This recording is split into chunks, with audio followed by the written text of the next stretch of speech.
Oh, you know what I love? Sports. Love sports. Sports. When it comes to Texas A&M. Where are you getting this information? Let me tell you. Welcome to TexAgs. I need to talk a little sports with you, Ags. David Nuño here with TexAgs Radio. Billy Lucci here on TexAgs Radio. Olin Buchanan. We will develop men. We will graduate players. And we will win championships on the field. The best way for us to win is to do it together. Do you realize everybody knows who you are right now? Very thankful for 12th man. They've won us games. Been in college baseball for a while now, but I've never experienced anything like 12th man. That's about as pretty a throw-catch combo as there is. I saw the safety roll, the slot fade. I knew where I needed to put the ball. Our skill set worked great together. Like, he was more speed and I was more power, and then we put together, it was like thunder and lightning, you know. You know, if I'm betting on anybody, it's the Aggies.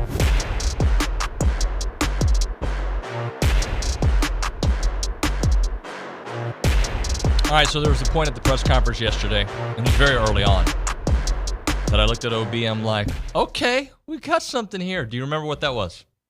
I don't. Refresh my memory. It was in the opening statement. Okay. And when he started going through injuries, he brought up a name. Yes, of course. Jabri Barber. Yeah. Who, I'll let everybody listen to the soundbite here in a second, but basically, he might play this year, and sooner than we expected. Well, he is going to play the way it sounded. The way it sounded like, yeah. That maybe not ready for Notre Dame, but definitely he'll be in the plans. Because he's healed from that foot injury a lot faster than anticipated. I'd like, by the way, this is TexAgs Radio. Do you think they knew that? Yeah, I think they knew. All right. And this is presented by a gem of, God, what's his name? David Gardner? Jewelers. Gardner Jewelers, yeah. Yeah. And this is the Go Hour? Yes. Presented by somebody. CC Creations? Yeah. And this studio? This presentation, this studio, yes, thank you. From Rollo Insurance. Thank you. I forgot. You know, our man Jason Rollo. Yeah. Setting us up. He hooked it up. So, let's listen to the opening statement, because I think coming into camp, he says it pretty healthy. So here's Mike Elko yesterday. We're going into fall camp in a good place. We're very healthy. We don't have a lot of kids banged up. There's not a lot of lingering injuries. And so we're excited about where we are. We'll just kind of announce a couple guys. So Eni White is still banged up. He's still recovering from his knee surgery, so he won't be ready to go right away, but we expect to have him by the opener. Jabri Barber is still recovering from his foot injury from spring.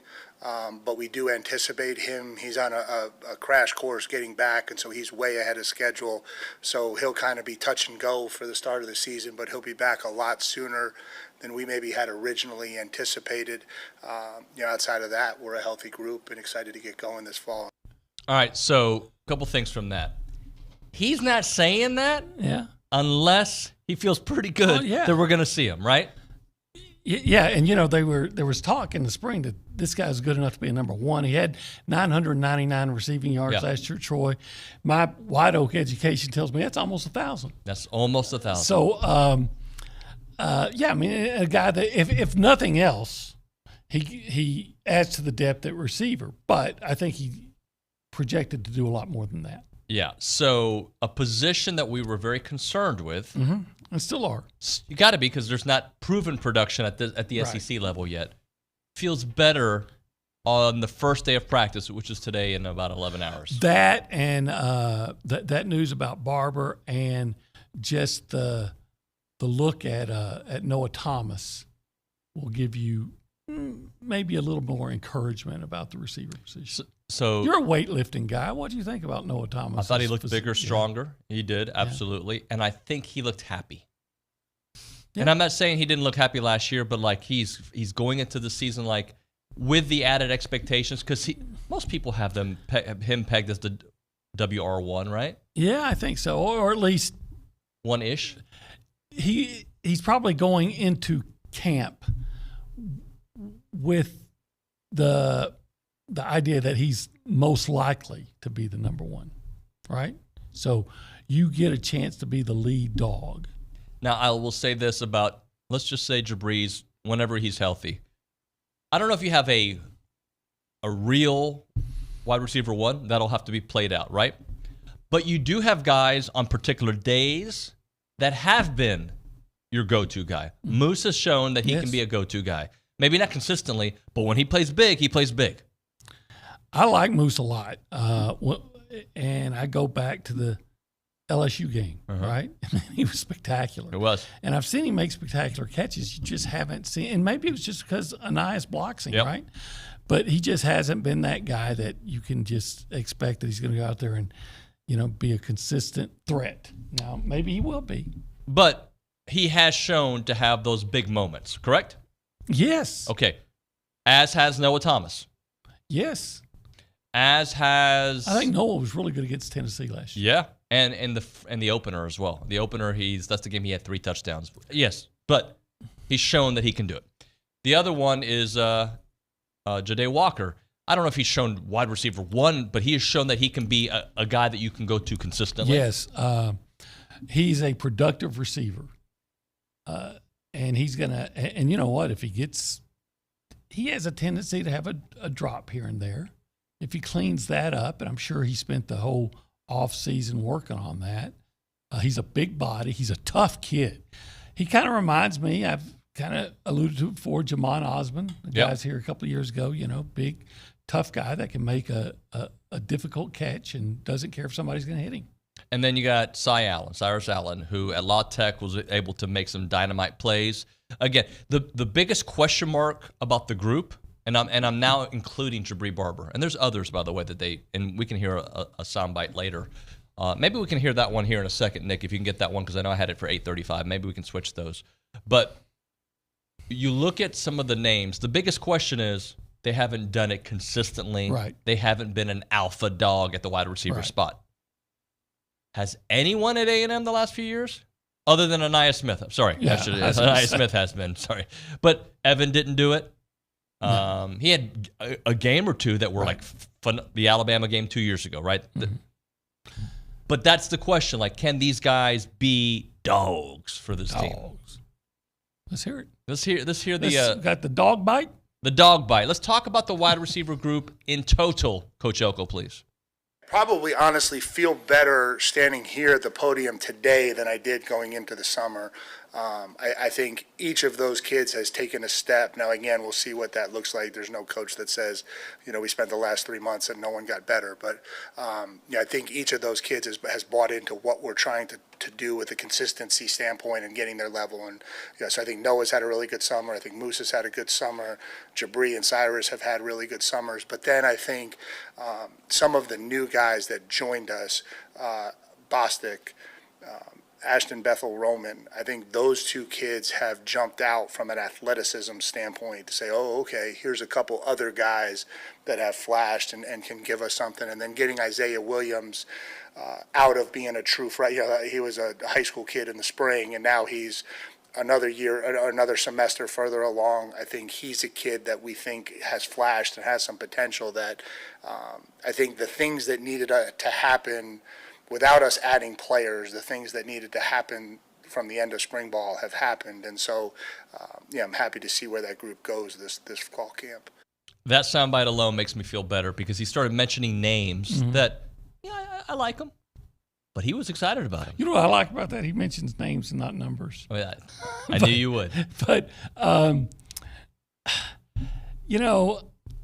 if your head coach feels good, a lot of times the coach will just say, yeah, we're doing this as a group. But like you said, when you start mentioning names, I think there's become, at least to me, and I may be completely bamboozled.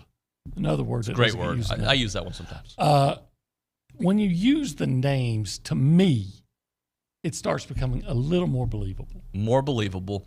The first thing he said in that soundbite, all these guys have gotten a little bit better. If that's the case, now, again, we still need them to be consistently better, but if that's the case, a better Noah Thomas, good. Because he was good. Yeah. Better when he played. A better Ja'Day Walker, that's pretty good. Very good. Very good. A better Moose. A better Moose is good. It's very good. Okay? And he mentions, again, Jabri and Cyrus Allen. All right? And then he goes out of his way to mention Isaiah Williams, the freshman who came in the spring. that he's kind of grown into. And he's talking about athleticism at that position. And Jacob Bostic comes up. There was one more name that came up. Yeah, the guy, Bethel Roman. Bethel Roman. There you go, Johnson. So I'm not saying I'm all in when it comes to wide receiver because you can't. But I feel better today. If he feels better about it, and then he described it in the way that it's not like, I think we're better at that position. Moves on. No, we're better at this position. Here are some examples of people who have had a really good spring and summer. Yeah, and again, that's one of the two positions I think we all think is the most has the most questions, right? Most questionable. One of the two. One of the two. Right. Yeah. So if your coach feels like, hey, we're making some progress, he didn't say significant, he didn't say amazing, he didn't say slight.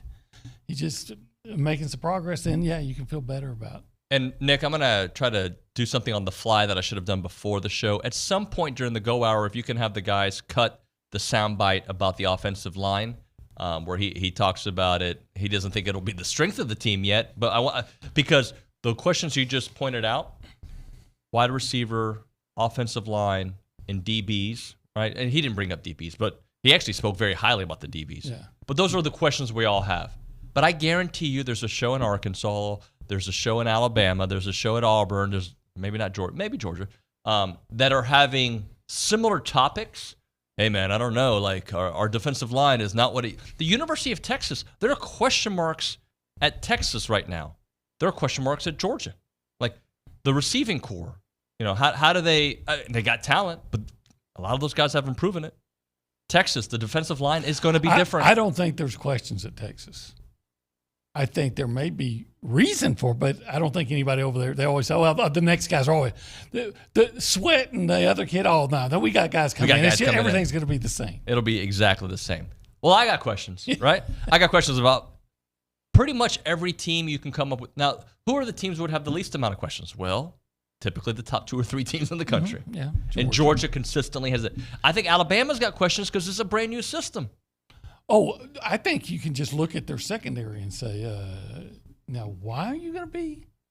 Caleb Downs is in Columbus, Ohio now, and they had some guys leave for the NFL, and now, and you weren't that great there. Now, why is that secondary going to be so good? Why? We'll play a game. I'll just throw you a team, and you'll tell me questions. Watch. LSU. First of all, you have to question their defense, especially their defensive tackles, because their coach actually acknowledged, we went out in the portal, tried to get better, and couldn't do it.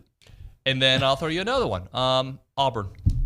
Well, there's a big question. Well, there's a big question at quarterback still. But quite frankly, I think there's some questions at receiver. They've tried to address it, but when your answer is a true freshman, I think you're drawing to an inside straight. Okay, I'll give you another team. Let's see. Give me Kentucky. Kentucky. They got a new quarterback in, right? Mm-hmm. They transferred in. Vandergriff. They said, a guy that's supposed to be really good. Supposed to be. So was the last one. So I would think I would start at quarterback for Kentucky. No, I would not. Olin Buchanan. When I'm listing my questions for Kentucky, I think I would start at quarterback. Missouri. I think that the whole defense. Defense is a question, right? The whole defense. I guess the point of the especially exercise. The secondary. Every show has these questions if they're doing their job about the team that they're covering, right? All of them. Some people making the questions, I guess was my point about Texas. Some of those raising the questions are less objective about it than others. Sure.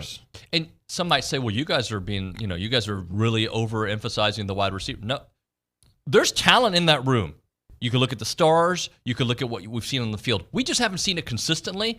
And hopefully by your 3rd year in a system, it becomes consistent. Now, I think that we've been very, over the last several weeks, very based when we talk about the receivers. There's some guys that have done some good things, but there's nobody that's proven it. There's no alpha guy, as you use. There's no number one guy. And then we react to a coach saying, hey, the coach says he feels better than he did going into the spring about it. So I think we've looked at the receivers and the offensive line with great objectivity. And the reason I am excited about what Coach Elko was saying yesterday is that he didn't give everybody a glowing review. He had questions too. And I think he spoke highly about the offensive line, but he did say, I can't sit here and say it's going to be a strength of the team based on where we were. We'll be better. And that's a fair assessment. He did say that they have gotten stronger physically, which is an important thing about. Look, again, we beat this dead horse. I'll beat it again. A&M could not be counted on to pick up a yard when you needed it. Yep. So if you're a stronger team, maybe you get better in that regard. And if you get better in that regard, based on what happened last year, you can add a win or two. This is Coffee Talk presented by TexAgs Coffee. Beat the hell out of the mornings by going to texags.com/coffee. Let's go around the room and say hi to the people. By the way, if you want to call the show, 979-693-1150. If you call, we'll pick it up on the Boss Firearms hotline. They are your local experts. They buy guns, used guns, ammo, and accessories. Go to bossfirearms.com and start earning money like a boss today. All right, we'll go around the room. Say hi to Nick Savage, who is behind the glass. Nick, good morning, buddy. Howdy, good morning, y'all. What's up? Well, something I took away from yesterday's presser is I thought it was interesting when he was talking about tempo and what it's not always going to be, fast as we can possibly go, no snap count, we're just getting to the line and snapping it. He said it's going to vary from game to game, like what's going to benefit us the most, what's going to give us the best opportunity to beat our opponent and whatnot. So I just like that, it's not one certain way or the other. It's not as slow as we can go or as fast as we can go. It's what's going to give us the biggest advantage. And for me, who loves to watch fast-paced offenses and efficient offenses, I think we're going to be able to see one this fall. I think that's a great point, OB. How refreshing is it that he basically said, I'm going to coach to our strengths, and I'm not going to put people what is the term that they use? A square and a round? Yeah, a square peg and a round hole. Right. Like he's not going to force them to run a certain system because that's what he did at Duke or that's what he wants to do. He's going to look at the talent we have, and he's going to make it work for that team or that particular matchup, a game plan offense. Or Yeah, game I think plan that's scheme. what a smart coach does. Now, let's remind ourselves that Jimbo Fisher came in and said, hey, when we need to push it, we're going to push it. And then it became, molasses all the time. He was pushing menus on the table. It was like trying to run a 100-meter dash in sand. It just wasn't. It got bogged down. Yeah. But you go back and you look at what Colin Klein's offense and the way they've done it over the course of his career, and that's what you got to expect A&M to be like, because it doesn't appear to me that Mike Elko's the head coach that's going to then bring in his offense coordinator and then not let him do what he does, right, unlike Jimbo Fisher. I'm going to read this because it's optimistic, and I like it. All right, I'm just going to read it. Bruce on the YouTube chat. By the way, go. Can you guys subscribe to our YouTube channel? We've been stuck on a number. Come on, subscribe. You guys are watching. Subscribe to it. Bruce says, guys, I hate saying this because I'm a superstitious guy, but the Ags floor is 10-2 unless health of important players becomes an issue. Well, I hope and people are telling him, shh, don't say it. No, typically I like people to be bold and not be afraid to have expectations.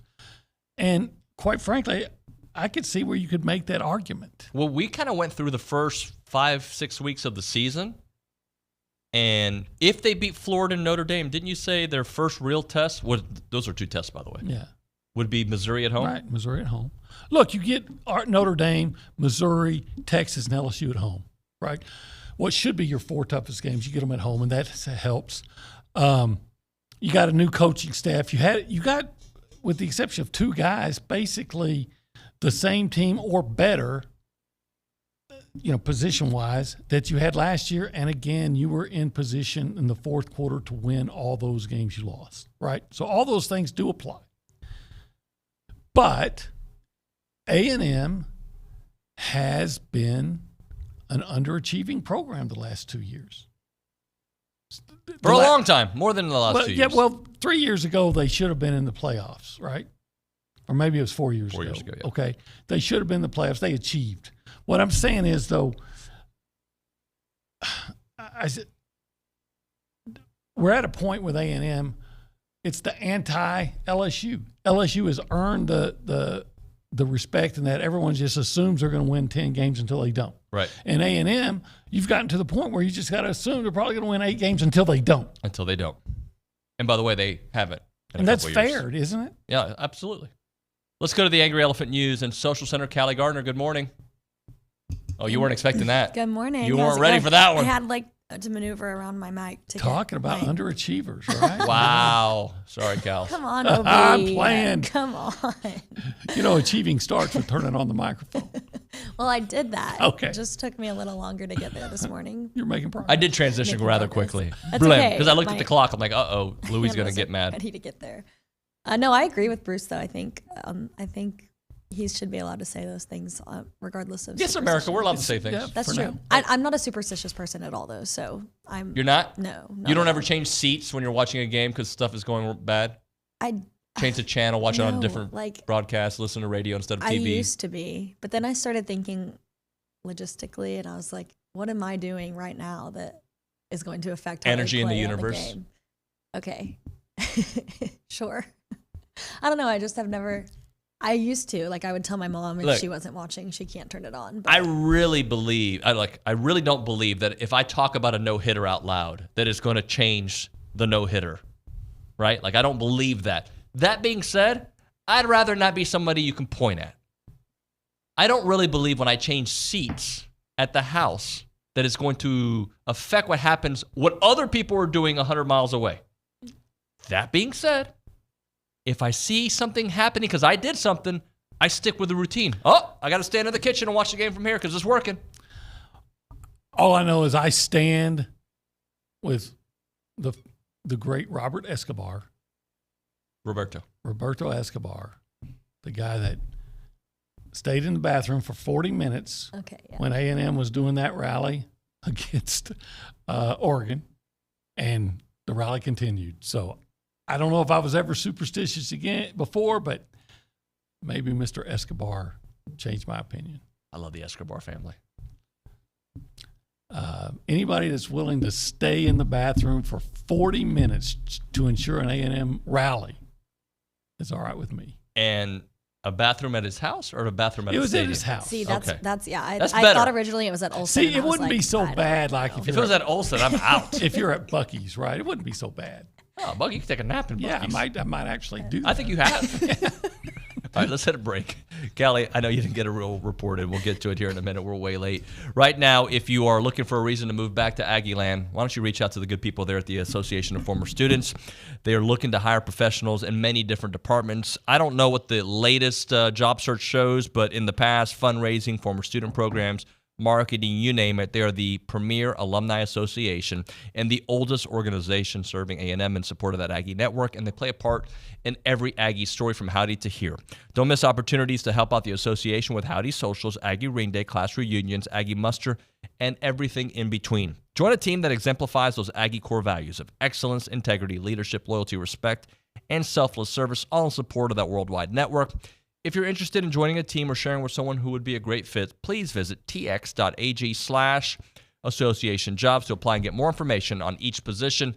It is the Association of Former Students.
TexAgs Radio presented by David Gardner's Jewelers Rollo Insurance Studio. Go Hour presented by the Warehouse at CC Creations. All right, let's do this. Let's do 24 and 24. And this is brought to you by FBS Appliances. They are committed to delivering an exceptional experience from start to finish. You can trust them to provide unparalleled service and support every step of the way because FBS Appliance is your trusted appliance store. Visit any of their 8 showrooms across Texas and find them online at factorybuilderstores.com. Number 18 is a guy that we haven't seen much of, but it's what happens when you are a 5-star from a high school. We expect the high school film. He played in a couple games last year, but Des Ricks, number 18 for us here. Yeah, like you said, out of that IMG Academy by way of Virginia. Virginia, yep. Went to Alabama, didn't play much, but he, again, with him, it's all about potential, right? Yep. But he's big. He's fast. They say he's physical, supposedly explosive, good ball skills, all the things you want. Like if this guy, and you know what? He went in, he reclassified last year. I think this year would have been the year that 24 would have been the year that. Is that right? Okay. Yeah, but he reclassified so he could go in early. So that's another thing to look at. He's just a young guy that has a world of potential. Problem with potential is you haven't done it yet. Right. The great thing about potential is he has the ability to do some amazing things. So I hope he's as good as his brother. Here are a couple notes here. As a recruit, a couple years back, he was the number 2 corner and number 4 player in all of Florida. Florida throws out some talent, don't they? They've been known to, that's for sure. And yes, I know he's not a Florida guy because he went to IMG, right? Like IMG is a collection of talent, right. But IMG, they identify you as being one of the great best player, and so then they recruit you. So I'm sure both of us would have gone to IMG had IMG been a thing in the 1900s. Had IMG been a thing and I was good enough, no, I would not have gone. I'm one of those proponents for, hey, stay with the team and the coaches that developed you, to the point where IMG wanted you. But your point is that they only want the cream of the crop to go right. The thing that I'm super excited about is he is a 5-star who has not played yet. And remember when you were talking about the wide receiver group at Auburn, right? Cam Coleman, he's probably going to be great. But what's the transition like? This guy has been in the meetings on the practice field for an entire year. He hasn't seen a lot of darts yet, so we got to see how that goes. But he is entering his 2nd year in a college football program. And it's not like Alabama wanted him to leave. Nick Saban left, and so his position coach at Alabama went to Georgia. Right. And that was the same guy that recruited him. Now, I don't know why. I couldn't tell you why he didn't go to Georgia. Maybe Georgia's full there or whatever. Or maybe you can play. He just started talking to Mike Elko and was like, hey, I like this guy. But the bottom line is, here's a guy with a world of ability. And he decided to come here. And there's nobody in the country that wouldn't have taken him. Now, I would have liked to know what other programs wanted him to transfer there, because he committed, I think, to A&M pretty early. And I'm looking at, so when they brought him in, I'm looking at some of the notes. It was early, but he was the 8th defensive back in the group to go along with B.J. Mays, Jaden Hill, Will Lee, and a host of other names out there. I don't need to read every one, but it kind of goes back to the talk we had about Mike being really excited about the different plug and play pieces he has at the defensive backs. Yeah, to me, the fact that he's the 8th one tells you how good he is. And why I mean that is hey, we've addressed that. Mm-hmm. We've addressed that. We've already got 7 DBs in. We've got guys coming back, so we've already bolstered that secondary. Wait. This guy wants to play? Well, heck yeah. When you're walking through the parking lot and you look down, you see a penny, you may just keep walking. You look down and see a quarter, I'm picking it up. By the way, you asked about the schools that wanted him. Yeah. He chose Alabama over LSU, Florida, and Florida State. Our intern team made a great packet. He put on 10 pounds of muscle from last year at Alabama to where he is now. The Moffitt effect, which, by the way, Connor Wegman spoke highly of. And I should have known this. I think I kind of knew in the back of my mind, but he's the brother of Eli Ricks. Yeah, that's why I said I hope he's as good as his brother. Yeah. His brother started at LSU, went to Alabama, is now with the Eagles, I believe. Yes, he is with the Eagles. So I'm really interested in and I guess we'll be talking about it again, the increased strength of the team and the Moffitt effect and all that. That's going to be a Moffitt show. Let me ask you this. Hey, I'll ask you on the other side. Okay. It's about Moffitt and the offensive line. Okay. All right. We'll do that on the other side. Right now, we're talking Heritage Films. They are a company that makes documentary films about families. They do it about family business, family ranches, family get-togethers, buddies who get together. They'll tell the story. And you may be thinking to yourself, why would I want to tell that story? Don't you think it would be cool to have that video forever and ever done in a high, like Hollywood-style documentary form that you can share with the group that you participate with? If it's tailgates that you guys all get together every week at Aggie football games, home games, let Chance be an eye in the sky and tell that story and how the group got together and who's been added to the group and the kind of food and who cooks it and who preps it and what time do you arrive and what time do you leave and what do you do when they win? What do you do when they lose? Chance can tell that story. He could do it for a group of buddies that play golf. He could just do it about your family business, right? Tell the exact story the right way. He's a very creative guy. He also does the Year Flicks, which is a 20-minute Q&A video for the younger kids in the family. And when I say younger, 12 to 25, let's say, right? As you're finishing your master's program, or if you are just going into 8th grade, whatever it may be, Chance can do it. The website is yourheritagefilm.com, yourheritagefilm.com. 713-893-8341, 713-893-8341.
So a question popped up in my mind in the last segment about the offensive line. It's TexAgs Radio, presented by David Gardner's Jewelers, Rollo Insurance Studio. Go Hour, presented by The Warehouse at CC Creations. Maroon never looks so good with Maroon U. OB, just for kicks and giggles, last year's offensive line group, okay? Let's just say that personnel, which they struggled last year, correct? They did. Okay. You had Tommy Moffitt. How does that change that last year group? Well, if they had been stronger. Now, and look, I don't want to go too far on strength. Dennis Francione had a deal where everybody had to bench press 400 pounds, and they had guys that were big, strong guys but couldn't move. Right? So you can't. But I think Moffitt's a whole lot different and more scientific in the way he approaches things. Right. In fact, I think they do more power cleans, is what I've been told, than just bench presses, because power clean, you play with. Yeah. What do you use? But anyway, I'm not in there, so maybe I'm told wrong, but that's what I understand. Functional strength, OB. Functional strength. Functional strength. That's what it's called. I know Savage has a lot of that. But anyway. He's farm strong. Yeah. Well, farmers fight. So. Rodeo strong. If they're. Yes, I think the Moffitt effect would have made a difference. And for the thing I'm always harped on is, if you were strong enough to get a push on the line, could they get that push? Could that line knock the other team back when you had to get it? When you had to get a 3rd and 1, can you get it consistently? Right. And I felt like the last few years we didn't even try sometimes. Right. I remember the game against Ole Miss. It's always stuck in my craw when A&M had it at 4th and a yard, and they. Could have done a quarterback sneak, which they never did, but they punted. They did after you asked the question. Yeah, later. But they punted. And then right after that punt, Ole Miss was facing a 4th and 4 at their 20. Yep. And was punting. And they faked the punt and picked it up. And I'm like, which coach is trying to win here and which coach is trying not to lose? Let's hear from Mike Elko on that offensive line, because I think he gave us a very realistic view of what it's going to look like. I think we'd like them to be. I think, from where we were to where we are, it would be hard to stand here in front of you today and say it's a strength. But I think we've made a lot of strides. I think we've improved. It'll be interesting to see that group. It's going to be real interesting to see the offense go out this fall camp. I think it will be significantly better than it was in the spring, because defensively, there was a little bit of carryover. Like the system wasn't completely gone, and so there was a little bit of carryover for the defensive kids. I think it came a little bit easier to them. I think offensively, it completely shifted gears 180 degrees, and so I think there was such a steep learning curve for all those kids on offense in the spring that I don't know that they ever truly got under themselves and were playing as well as they could. I think now we're able to double back, go through it all again in the summer, go out there, get a lot of really quality work in the summer. And I think on the back half of the summer, you saw some noticeable comfort increases in the offense, right? And their ability to execute or do the things we were asking them to do seemed to come a lot more natural in our work this summer. And so that excites you going into fall camp to see what it really looks like. So in that bite, he went from the offensive line to how that would translate to the entire offense, a little bit more familiar with each other. I think that was a very realistic view of, can it be a strength? I hope, but it's hard for me to sit here today and say it's going to be a strength. And that's basically what we've said on this show. And he echoed those thoughts, but he also didn't shy away from they're going to be better. Yeah, and you know what? Better could make a big difference, depending on how much better. I don't expect this offensive line to come in and be as good as the gold standard 212, or maybe even as good as 2020. Right. Yeah. But can you be functional? Is that the word of the day? Can you be good? If not great, can you be good? And you put good at top 50 in the country, middle of the pack of the SEC. Well, if you gave it a grade, would you give it a B? B minus and up. C is average. Last year, you probably got C minus to a D. Yep. What do they get 5 and 7 year? An F? D? No, maybe a C- because you did have Devon Achane, and if you could, had some.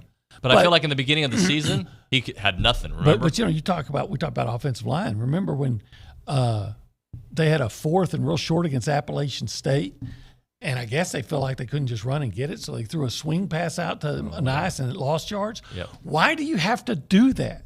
Why can't you, especially against a team like Texas that, A&M, and that you can't just look up and say, "Look, I'm just more freaking masculine than you are, and I'm going to kick your butt back 4 or 5 yards, and we're going to get this yard." That's what I want to see from an A&M offensive line.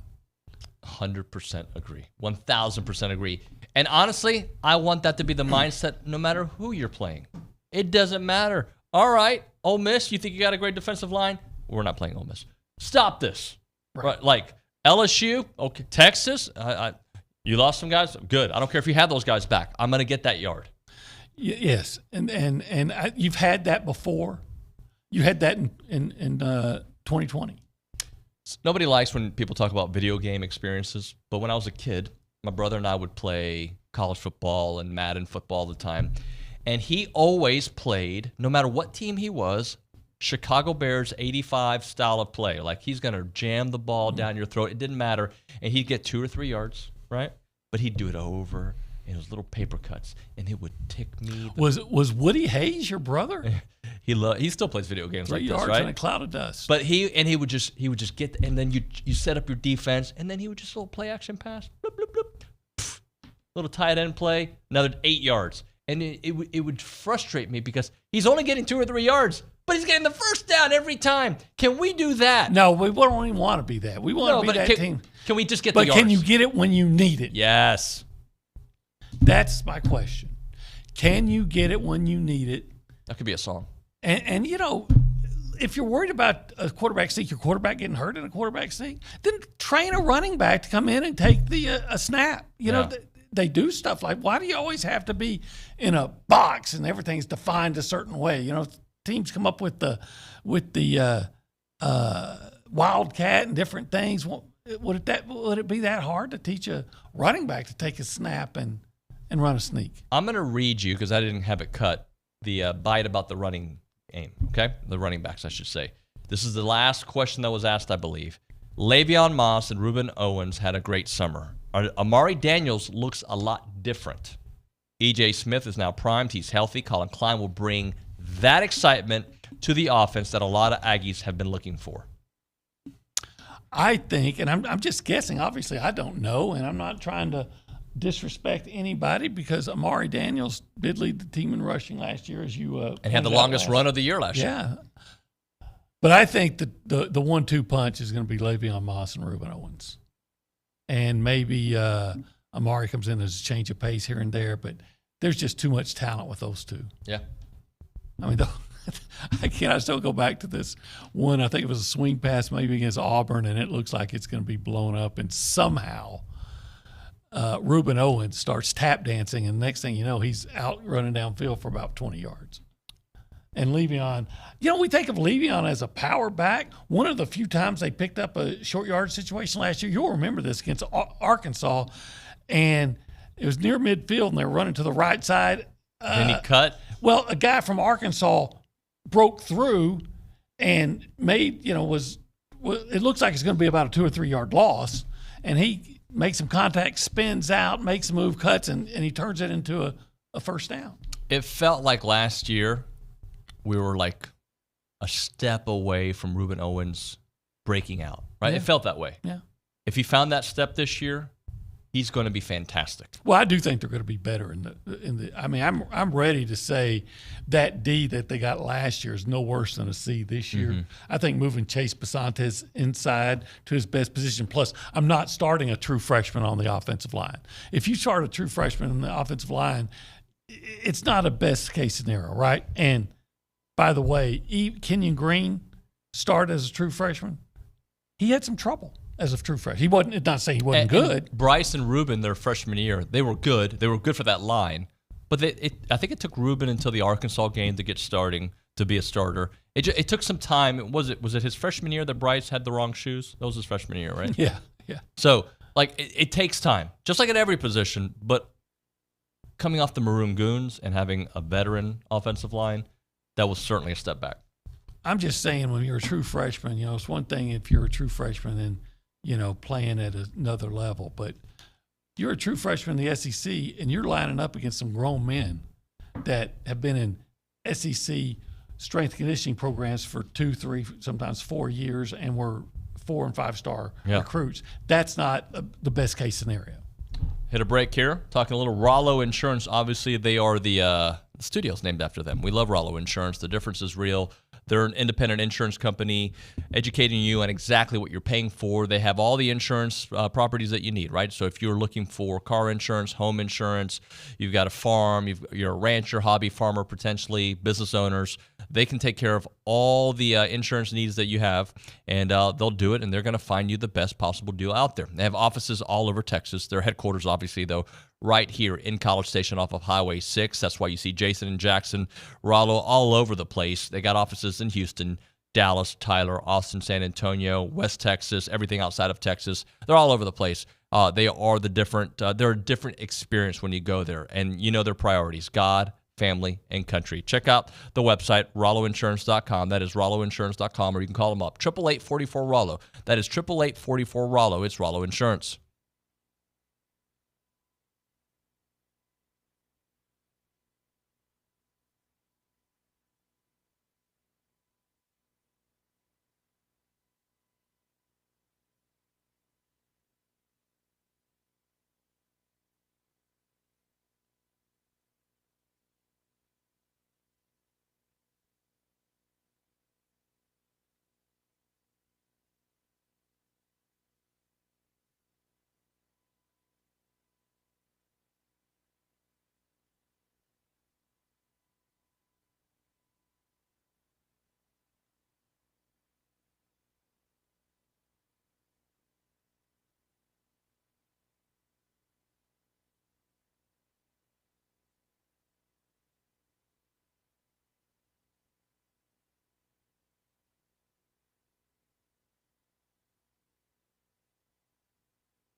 And we're back here on TexAgs Radio, presented by David Gardner's Jewelers Rollo Insurance Studio. Go Hour, presented by The Warehouse at CC Creations. Our friend Neil Farmer from the Touchdown Club of Houston sent us an email. A couple of events coming up to put on your calendar. The Touchdowner of the Year, that's going to be on Wednesday, August 14th at the Bayou Center. And let's see, this year's honoree is Gary Kubiak, so that'll be fun. That'll be a good event to go to. What day is that again? That is Wednesday, August the 14th. You can buy tables, you can buy tickets, all kinds of things. Yeah, and regular tables for each event cost, regular tickets, $50, tables, 10 seats, cost $500 for a regular table, $750 for a bronze, $1,000 for a silver table, $1,500 for gold, $2,500 for the platinum table. And the platinum table also gets a Touchdown Club A&M football signed by Kubiak or Coach Elko, because he's going to be there on Wednesday, October the 9th at the Bayou City Event Center, so during the bye week. Yeah, hey, I would think that Gary Kubiak, especially with his ties to Houston, it's going to be a big day. It's going to be a huge day, And, of course, anytime Mike Elko's talking, I think Aggies are going to be interested. They're Yep. all Elkoholics. So that is October 9th. So which game are we coming off of at that Would point? that be after Missouri? I think you're right. Wait, because you got, Hey, Nick, put the schedule up. I think that's right. I think October 2nd is. Callie Gardner's nodding her head like she already knows. So there you go. So at that point, you might be 6-0. You might be. Might be. You might be 3-3. You might be 6-0. You might be 4-2. And getting ready to go to Starkville. I told you this yesterday, and we got about 2 minutes left in the segment. It is not impossible to believe you beat Notre Dame and Florida, correct? Correct. And if that is the case, you feel good about going into Missouri undefeated. Yeah, I would think you would beat Bowling Green, and I'd feel good about beating Arkansas. Now, those are still huge ifs. Enormous ifs. Right? But it would not surprise anybody, I think, that listens to this show, that A&M beats Notre Dame on game one. Well, that's the ESPN thing you were saying yesterday, the power ranking, whatever it is, says Notre Dame 9 and A&M 10. Right? So that is a winnable game. I think it is. Right? It's going to be hard, and it's going to look great on his resume if he wins it. If he doesn't, all right, we'll get him later. Next year when we go to South Bend. The Florida game is the game that I keep looking at as I need that one. They got to win on the road sometime. Win then, so we don't have to wait till October the 19th, which I think at that point would be pretty close to 3 years without winning on the road, because they beat Alabama October 9th of 2021. I think they beat Missouri. Yes, that's the last time they won. 2022. The week after. So that would have been October 16th, 17th-ish. Yeah. That would be 3 years later. 3 years later. You got to beat Florida. Don't let it get to 3 years. Yeah, maybe, but they're not going to show up on Thursday. Maybe that was the whole issue. Maybe so. Let's hope. Make it easy fix. Voice went really high there. I don't want to take anything for granted. I don't even want to say I think A&M is going to win, but I think at the very worst that game against Notre Dame's a toss-up. Obie, thank you, sir. When we come back on TexAgs Radio, a couple different guests. We're going to talk to Dave Shumate of SEC Unfiltered. After that, Darrell Dapprich, Bronny, Bob Sturm. Oh, yeah, Sturm alert. All that and more is TexAgs Radio.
I know I was late. Sorry, guys. What are you going to do? It's TexAgs Radio, presented by David Gardner's Jewelers, Rollo Insurance Studio. Let's go to the Boss Firearms Hotline. We're joined by Dave Shumate of SEC Unfiltered. Dave, what's up, man? How you been? David, how's it going, man? I'm doing well. Appreciate y'all having me on today. Thank you, man. So kind of remind us, because I know you had a stint here in College Station. You worked for Texas A&M back in the Summy days? 17. So I was at Auburn, and then I got hired. Shoot, we didn't even sign a class when I was there with someone. And then I was there Jimbo's first year in 18. So, yeah, I was there in 17, 18, 2 years in College Station. So since you have a unique perspective to that, I'll ask you, like, did you think it was going to work with Jimbo initially, and why did it not work? Good question.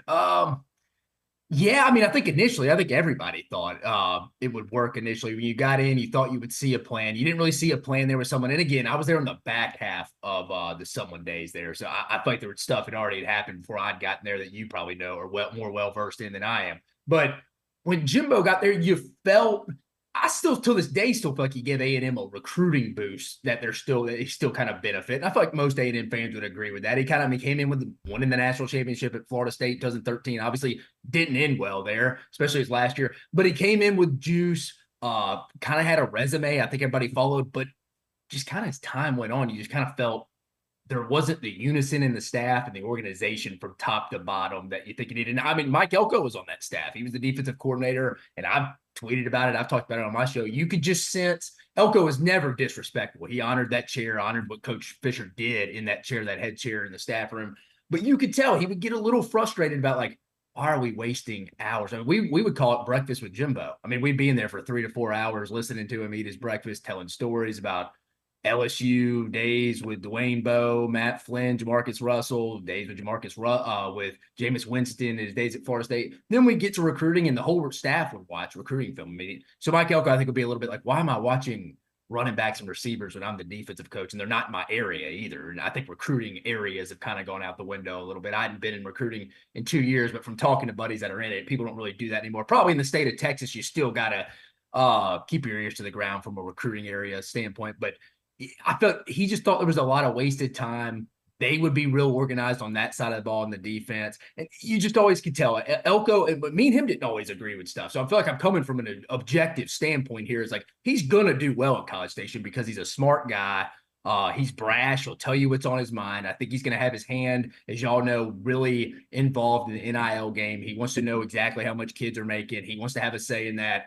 And again, the guy's never had a bad defense, even going back to his Bowling Green days. I mean, never. I mean, if they had some that are better than others from Bowling Green, Wake Forest, Notre Dame, A&M, and at Duke, yeah, but they've never been bad. And I don't really think a lot of teams can say that. I mean, I think Elko's going to have success at A&M. But again, I think they're going to win 9 games this year. But no, Coach Fisher just kind of, I don't know, you give someone that much money, what's your motivation to go to work every day when a lot of it's guaranteed? Dave, you know, one of the interesting things, and one brief thing on Jimbo, we'll move on to this year's Aggies, is that I still think with all the chaos, and he still could have won more games. Like, they were all right there to win. You talk about the road games. I was listening to y'all right before I was on listening. You're right, 100%. I mean, I'm sure y'all heard. It was the lack of ability to adapt. Remember, we would leave for road games Thursday night. Yeah. So I remember when 18, we played at Mississippi State that year. That was a game we lost, but we were in it. They pulled away late. That was a game Mississippi State really needed with, who was it? Joe Moorhead. They had Nick Fitzgerald was the quarterback then. They had dudes on defense. Jeffrey Simmons, I think, was on the team. But my point being, that we left right after practice on Thursday nights after dinner. I believe that game that year was at night. So, I mean, we get there late Thursday night. He liked to get there early because he said they could do academic study hall all day Friday. But that's a lot of sitting around. I mean, you hear these other staffs. I think when Ed Orgeron was at LSU, from talking to guys like Austin Thomas, who was at A&M, and he was my boss at A&M, and he'd worked that night. LSU liked for those guys to be touch and go. Like, hey, let's don't be sitting around the hotel as long as possible because we feel like guys just get on edge. I think with Coach Fisher, his road record didn't back up that strategy, and it was never adjusted. That was always my kind of, we didn't adapt and stuff like that. It was like, I always thought the road game thing was a little wild. It's like, why are we going so early when it's a night game? I get it. If we got a game, like I was there that first year, the debacle in Pasadena, I get going out to the West Coast a day extra just to get acclimated with the time zone change. But I mean, we're going to Arlington and playing Dallas, and we're there for 2.5 days before we kick off. Great thoughts there. Dave Shumate here on TexAgs Radio. I want to ask about Elko's philosophy with this defensive line, because he says this might be the most talented defensive line he's had, right? And this could be one of the best defenses that Coach Elko's had at Texas A&M. So when you look at those parts on the defensive line, tell me what you see. Yeah, I mean, I see some real guys. I mean, I think I think the best player going in to the best defensive player heading into the 2024 season in the SEC is James Pierce. I really think it's James Pierce, but I think a lot of people aren't really talking about him unless you followed SEC recruiting. But I think a guy like Nick Scorton, the Purdue transfer, the Bryan College Station kid, I think he could be in that conversation. I've seen some mock drafts. I mean, again, I don't know how accurate they've been in the past, but I've seen some guys have him going number 1 overall in the draft. I mean, we know Shamar Turner, Albert Regis. I mean, I recruited when I was at UCLA, Gabriel Brownlow-Dindy, good player as well, DJ Hicks, Malik Sealer. Like you said, you go down the list. Cassius Howe could be that guy, could be an edge rusher. The other Shamar Stewart. There's guys on there that it's going to be – I think that front seven is going to be pretty good. I mean, even you asked about the defensive line, but even go back to the next level, Torian York. I mean, I think there's going to be a lot of good defensive fronts in the SEC this year, and it kind of just feels like the secondary is kind of an issue for a lot of teams just because I think teams are so often in nickel and dime now. And a lot of these guys that play the 7th, 8th role off the bench, they want to go transfer immediately. So everybody has young depth across the board. It's kind of like the quarterback position. Nobody really feels great about their secondary depth, just like they do with the quarterback position. But I think A&M's right in there with everybody else with that front seven. It could be arguably a top 3 unit in the SEC, just specifically talking about the front seven. So if we talk about the offensive line, which has been a huge issue the last few years, if they're pretty good, we were talking about them before you joined the show, so I don't know if you heard that conversation, but if they're pretty good, I think that translates to Connor Wigman being elite as long as he stays healthy, which is every quarterback, by the way, in the SEC. No, absolutely. Yeah, it kind of felt like, I thought Jim Turner did a good job when he was there. I felt like he was, again, that was his second tenure at A&M. I always, just from talking to some guys that were in there last year, it kind of seemed like really wasn't a talent issue, kind of a Steve Adazio issue from guys. And I'm not throwing him under the bus, but it kind of seems like that was kind of the issue last year a little bit with him. I think the offensive line's got talent. I mean, you're looking at it right here. Trey Zune. I saw Elko say yesterday they're moving Chase Basantis to inside to the right guard spot. That should be beneficial to him. I think that's exactly where he is. Can Ruben Fothery go step up and take one of those tackle spots? Who did he say yesterday? He said Mark Naboo. And who did he say who else was competing for that center spot? I saw he mentioned 2 names. Mark Naboo. You have the what's his name? Cam Dewberry. Cam Dewberry is one of the other names he mentioned. Yeah.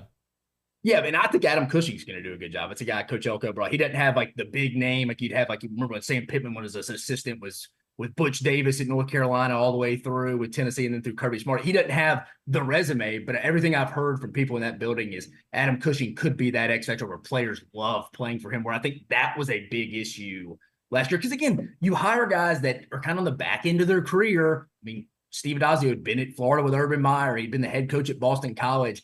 I mean, he's on the back end of his career, and I get it. I think it's natural human mentality. Like, you're getting paid almost just collecting a check. You need somebody in there. It's, hey, kind of an up-and-comer. It's like, hey, I'm still trying to establish my career here. I'm not trying to just collect a check in retirement. So I think someone like Coach Cushing there is going to be a difference and take that offensive line to the next step. If they can stay healthy, but you could say that about a lot of teams. By the way, the other center was the Utah transfer Coley, who came in too. So they got themselves a nice little battle there. Let's talk about this Notre Dame game because I think Coach Elko's in a really good position regardless, right? Yes, they can and I think should win at Kyle Field if you are the team that I think you are.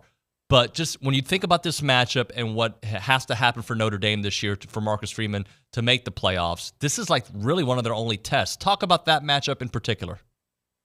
Yeah, but that game, you're right. I think if Notre Dame wins that game, I don't really see them losing. So I think we both know here, Dave, if Notre Dame is 10-2, they're getting in the playoffs. You can almost count them in the other group of 5 rep is the automatics in there. They're going to just want to put Notre Dame in. Right, wrong, or indifferent. That's not what I'm going about here. But I think if Notre Dame was, I don't really see them losing 2 more games if they leave College Station with a win. I mean, I think they get Louisville at home, Florida State at home. Maybe they go at Louisville. I forget they go at USC to end the year. I don't know. I think they're just I think they're going to be pretty good on defense. But this is a big year for Marcus Freeman. It's funny. Mike Elko's going against his former quarterback, as we know, and Riley Leonard, who was at Duke.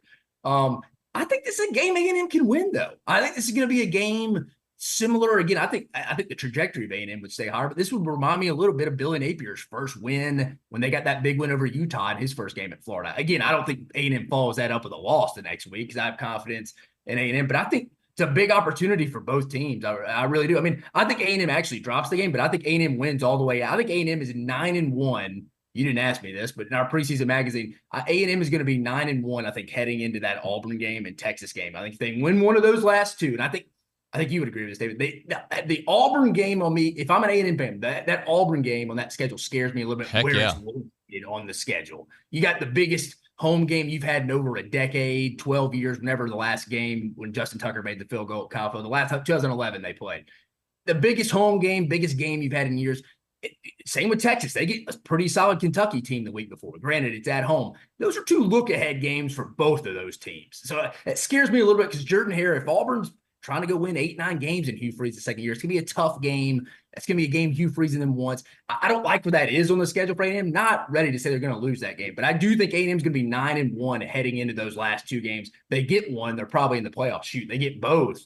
They're probably in Atlanta playing for their first SEC championship appearance. But for Notre Dame, you're right. That's a big game. I think it's a much more must-win for Notre Dame, I think, obviously, because Marcus Freeman going, his third year. Again, you win that. It's not an automatic berth for Notre Dame to get in the playoffs. But I think the big one, too, for A&M that a lot of people aren't talking about for Missouri and A&M is that October 5th game at home. I think it's going to be a big – I think Missouri's inevitably, just because of schedule, will be undefeated rolling into that game. And I think A&M's going to come in with one loss. And I think it's going to be a big game for both teams from a springboard to the back half of the season. So one of the teams that you didn't mention, but you obviously think A&M wins, is that game in Gainesville. The Aggies haven't won on the road since 21. I look at that game for Florida as a must-win because the back half of that schedule, it's a winnable game based on A&M's history on the road the last few years, and we just don't know who A&M is. But if Florida's coming off a loss to Miami, I mean, and the back half of their schedule, the last 4 games on their schedule, they have to have that one. Why do you feel good about the Ags on the road there? I think A&M, again, I think people just assume the coaching change, but there is, like I mentioned, Coach Fisher did recruit well there. He elevated that recruiting platform, I think, for Texas A&M. There's talent there. I think the whole key is if Connor Weigman can take that next step, prepare as a pro, mature, that maturation process, obviously stay healthy. I mean, I'm interested to see how he is utilizing Colin Klein's system. I mean, Colin Klein's used to having a running quarterback with Skylar Thompson and Will Howard at K-State. He was a running quarterback himself at K-State. I'm interested to see how that is.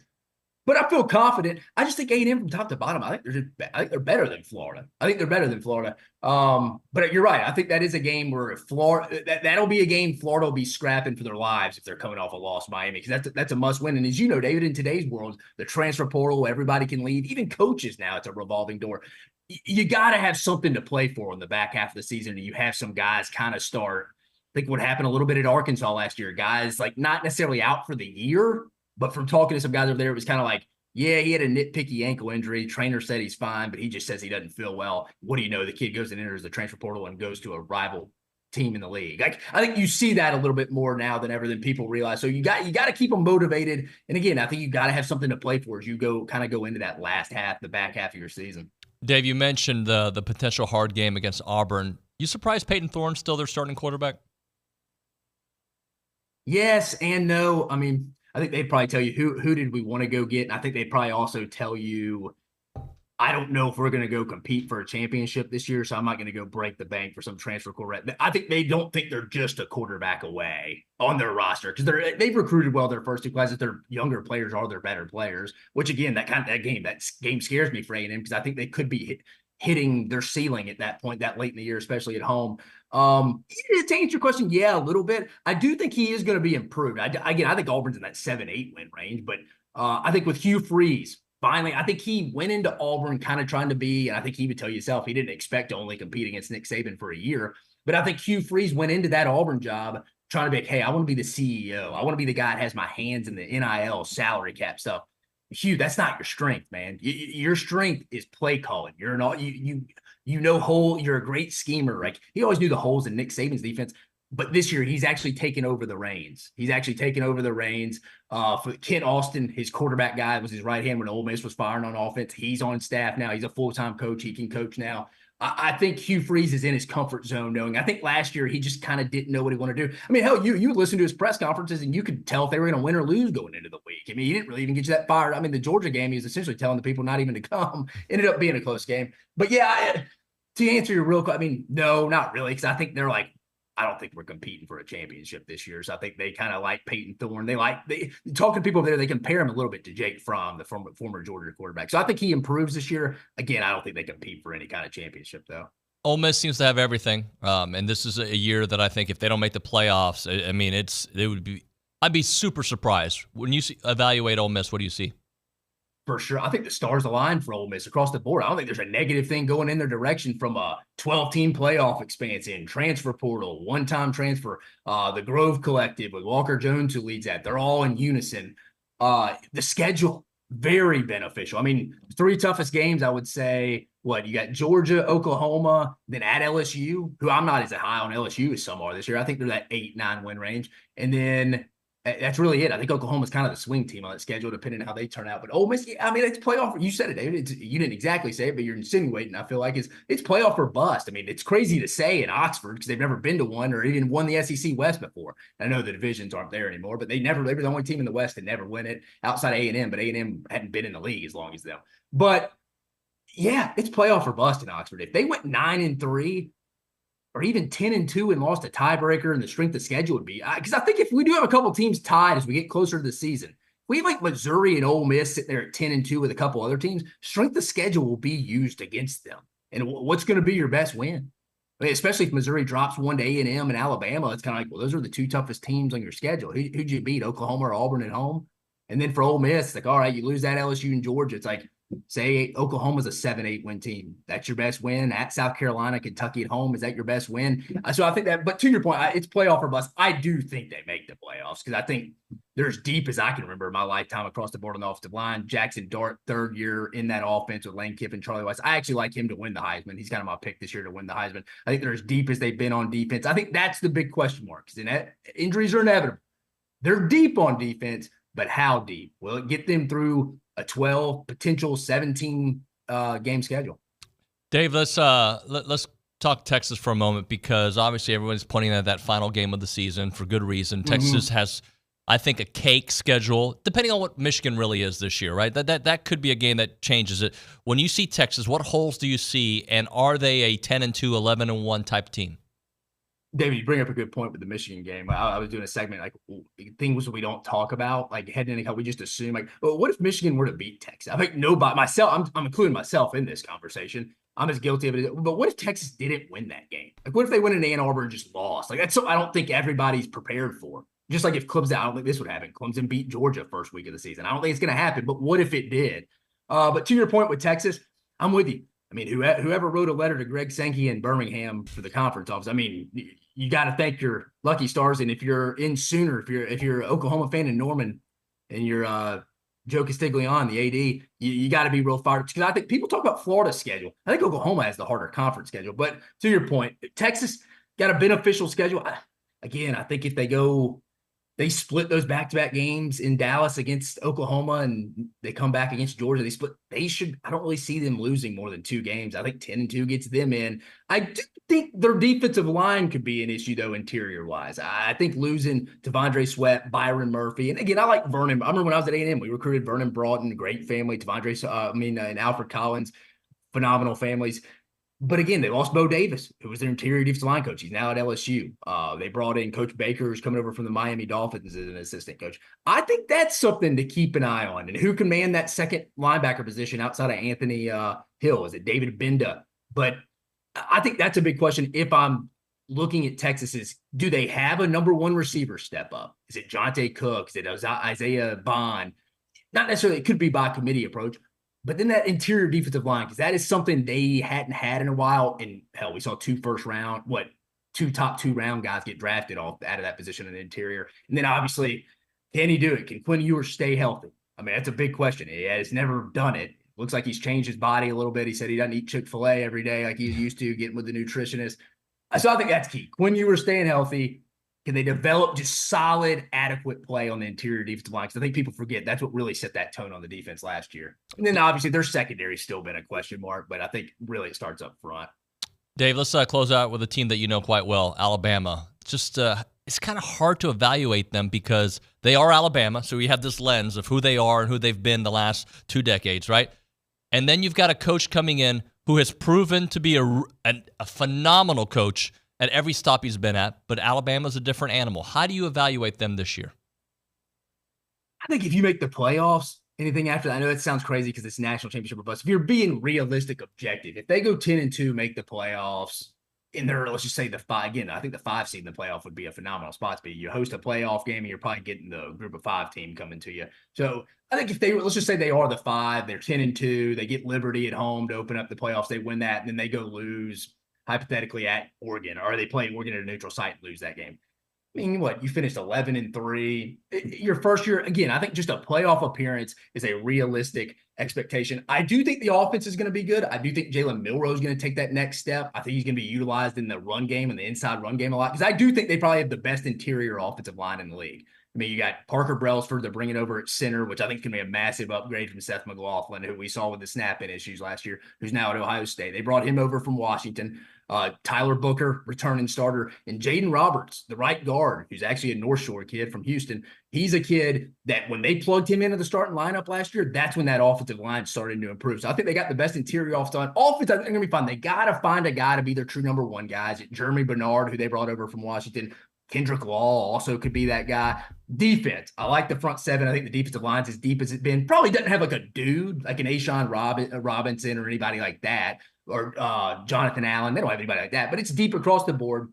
Got Deontay Lawson back. I think they'll be fine there. Secondary, I mean, you've heard Nick Saban say it at media days. I haven't seen as many holes. And again, they brought in a lot of transfers. It's weird to see them bring so many transfers in, but it's a new era. But I think that if that secondary can hold up and not have injuries, and if a guy like Malachi Moore, their leader in the back end, doesn't get hurt, I think 10-2 playoff appearance is a realistic, objective goal for them. Hey, Dave, by the way, your buddy Chris Phillips is watching on the YouTube page. He sends a shout-out out your way. So you guys do great work there at SEC Unfiltered. Thanks so much for coming on the show, man. Let's do it again. Yeah, appreciate it, David. Come on anytime. Yeah, Dave Shumate there on the Boss Firearms Hotline. Appreciate his time. We'll hit a break here. We'll come back with some other SEC nuggets. Right now, though, FBS Appliance and their team of experts are here to help you with the appliances that make your house a home. They have all the top brands. So when you're looking for some of the top brands, or you want to kind of see the pricing out there, they can take care of you. They can fit any budget. They've been taking care of Texas since 1988, and they have trained installers to guide you through your purchase, because FBS Appliance wants to be your trusted appliance store. And they have sales staff that is fantastic. They got technicians that are fantastic. They have expert installation services carried out by skilled technicians who are factory trained. They have assembled a team of trained sales professionals who are experts in the field. They are the place to go to. They have 8 showrooms across Texas. You can find them online at factorybuilderstores.com. That is factorybuilderstores.com.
TexAgs Radio presented by David Gardner's Jewelers, Rollo Insurance Studio.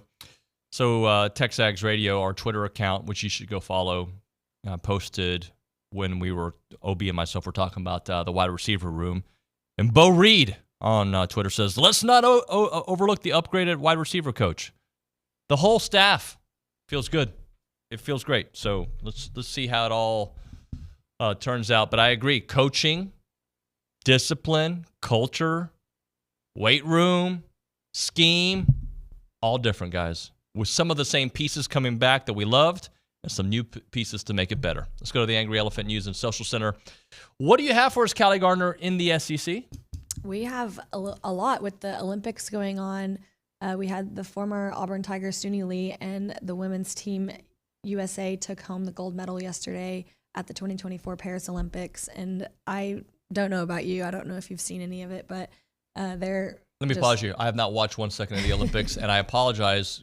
I mean, I know I got family members. My sister-in-law is loves it. I just haven't had the urge to wake up at 3 a.m. and watch things, and I haven't had the urge to watch it at 3 p.m. either. That being said, I saw that Simone Biles and Team USA got the gold, right? Yeah, they did. It was, I mean, they're outstanding.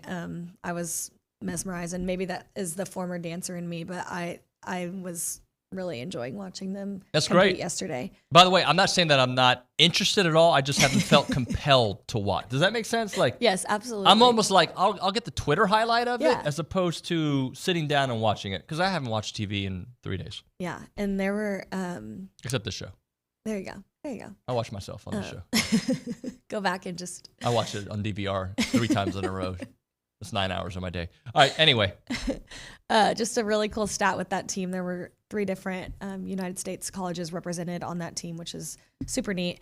And the men's 4x200 team took home a silver medal that was made up of all SEC athletes. And I don't know how you want to look at this because I was talking to my dad about it, and it's kind of interesting because the SEC claimed it was made up of all SEC athletes. However, 3 of them were swimmers at Texas, and they were swimmers when Texas was not in the SEC. They were competing against Big 12 opponents. So I don't know if you want to call it that, but nowadays they are in the SEC. So they had 3 swimmers from Texas and then Kieran Smith from Florida. So that was really cool to see. And then earlier this week, Erica Connolly became the first ever lady volunteer swimmer to win 3 Olympic medals when she took home the silver medal in the women's 4x100 freestyle relay, which is really neat to see. Their swimmers are also really impressive. All those Olympians are just so athletic and neat.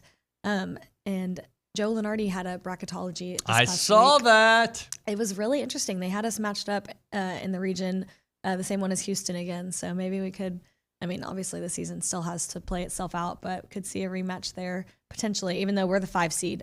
So we wouldn't see Houston until later on, not in the second round again. But they had quite a few SEC teams in the projection, and they had Georgia as the first team out. They had Alabama as a 1 seed, Auburn as a 2, Tennessee and Texas is 4, Arkansas A&M at 5, Kentucky at 6, Mississippi State at 6, and then Florida and Ole Miss at 9. So we're excited to see the basketball season play out. Dude, I just dude you. Sorry. That's okay. But dude, I love basketball. I love all the sports we cover, but I get really, juiced up for basketball season. If, Buzz even addressed it. Like, he doesn't read TexAgs, but he knows what some of the things that people were saying. Like, can you hit, hire a free throw coach? Can you hit free throws? Can you do this? Can you do that? I think free throws are going to be better this year.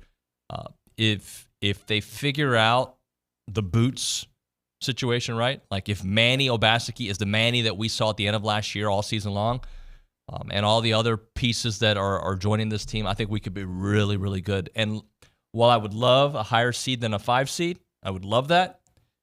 If we're in that mix and we know we're getting in, I'll be so happy. Like, because last year was kind of a weird year because we had these high expectations, and then we're not even sure they're going to make it, and then they steamroll, and you feel like, okay, they're definitely in, and then you're like, oh wait, I don't like this matchup for us, but that's March for you. Yeah. Callie, let's get one more thing in, and we got to hit a break. So I was reading Twitter the other day, and I saw that J.D. Pickell went through Florida's schedule this season and had them going 7-5 despite their tough schedule that they're playing.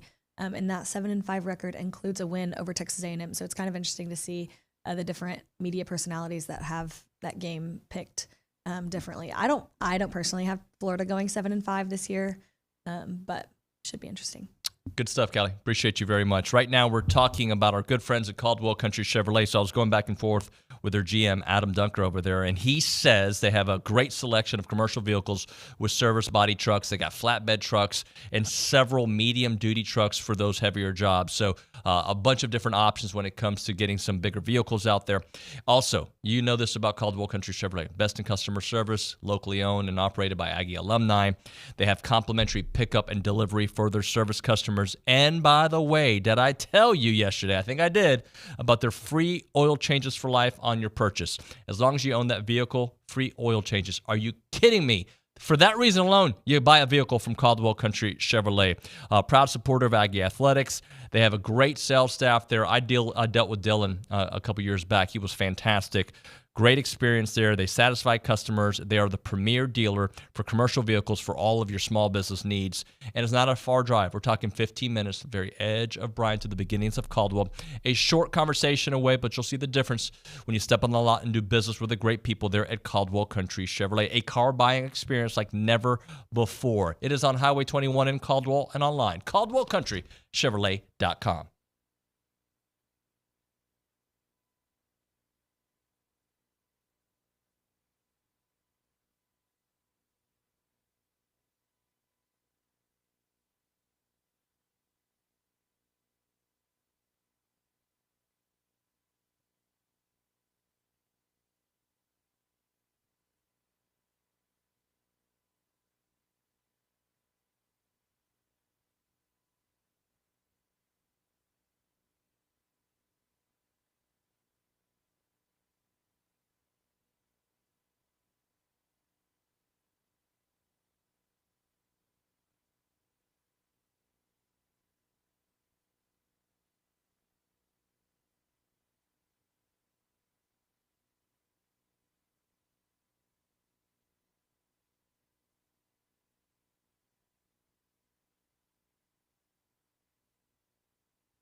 So earlier in the show, we had Dave Shumate on, and we talked a little bit about Auburn, and he thought it was going to be a rough game. Not rough, let me rephrase that.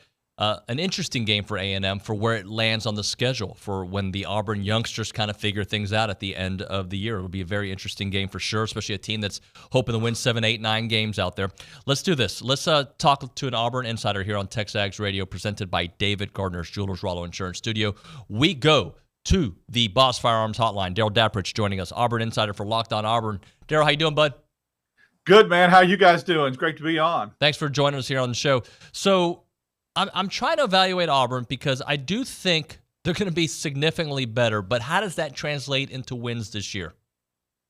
It's a great question. I think, first of all, the schedule, although they have to go to Alabama, to Georgia, and to Missouri, still seems a little bit less daunting than last year. That factored with the fact that they should have a little bit more experienced roster, a little more talent on that roster. I think a +2. I think an 8-win season is what a lot of people are predicting, what I feel good about. I can't imagine Auburn winning 6 games last year and not at least improving by a couple games. I think that Oklahoma game in week 5 is going to be huge because Auburn should go into that game 4-0. They start their first 5 games at home at Jordan-Hare. And so that could be a swing game. Auburn wins that game to go 5-0 at home, and you could be – I don't know what they would have to do to get to 9 or 10, but that would be very, very viable to at least get to 8 if you start off 5-0, because then the schedule becomes brutal after that. Darrell, one of the things that Dave Shumate, SEC Insider, had for us is that he is, as many people are, very excited about that wide receiver room there at Auburn. But it's a young wide receiver room, right? Cam Coleman is I mean, A&M was all over him, right? They thought they were going to get him. How good can that wide receiver group be considering how young they are? I think that's a great point, and I think an underrated point that's being missed by a lot of these people that are talking about the wide receiver room is, yes, Cam Coleman and Perry Thompson, 2 very, very touted freshmen, are going to be counted on to play, but don't sleep on Keandre Lambert-Smith, the transfer for Penn State, and I love the Robert Lewis kid from Georgia State. Saw him play a lot in the Sun Belt last year, very good player in the slot. Those 2 guys, I think, stabilize a receiving core until they can find their feet with the younger guys. And then the tight end, Rivaldo Fairweather, although not a receiver, will get thrown to a lot and flexed outside inside the 5 and 10 yard line. So there's 2 or 3 guys that have a lot of experience in the transfer portal that I think will help, stable the boat a little bit until Coleman and Thompson figure it out. Darrell, help us understand the quarterback situation, because when we last saw Peyton Thorne, that was one of the worst quarterback games I've ever seen. That being said, he figured things out as the season went on. How good can he be in this second year in the system? I think he'll be improved. I don't think he's ever going to be a guy that you talk about as being one of the top 3 or 4 passers even in the conference. I don't think he has to be. I think Auburn has such a really, really good running back room, one of the best in the conference, got a very good offensive line, that if Peyton Thorne just doesn't lose games for you, I'm not talking about being a game manager, but I'm talking about improving on 1,700 yards is what he threw for last year, which is putrid. That's not a quarterback of SEC level. I think if Peyton Thorne can get over 2,000 yards, get a completion percentage around 60%, show marked improvement without having to be elite, he can really, really help Auburn win a lot of games. And another underrated aspect of Peyton Thorne that people sleep on is his running ability. He really does a lot with his legs. I think the combination of being in the system his second year and having some more weapons around him, and he's really, really high on Kent Austin, the quarterback coach. They seem to have meshed a lot better than him and Philip Montgomery did last year. Terminology, that kind of thing. He's a lot more comfortable. Doesn't have to do it by leaps and bounds. Just subtle improvement for Peyton Thorne will get Auburn, I think, where they need to be offensively. Darrell, what about Hugh Freeze taking over the play calling duties and how much of a difference that'll be? Well, if you look at the games that he game planned for last year and called plays, it was decidedly different than the ones he didn't. And I think that was very frustrating for Auburn fans last year. It's like, why not? If you know that that's a formula that works, why not stick with it?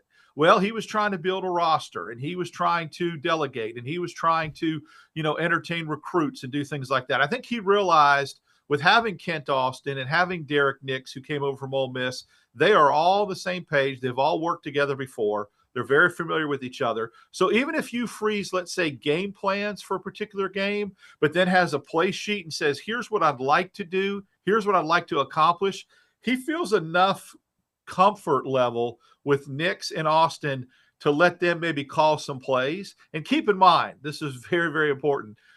Nix had in his contract, Derek Nix, when he left Ole Miss, that he could not leave Ole Miss just to be, offensive coordinator by title. He had to call some plays.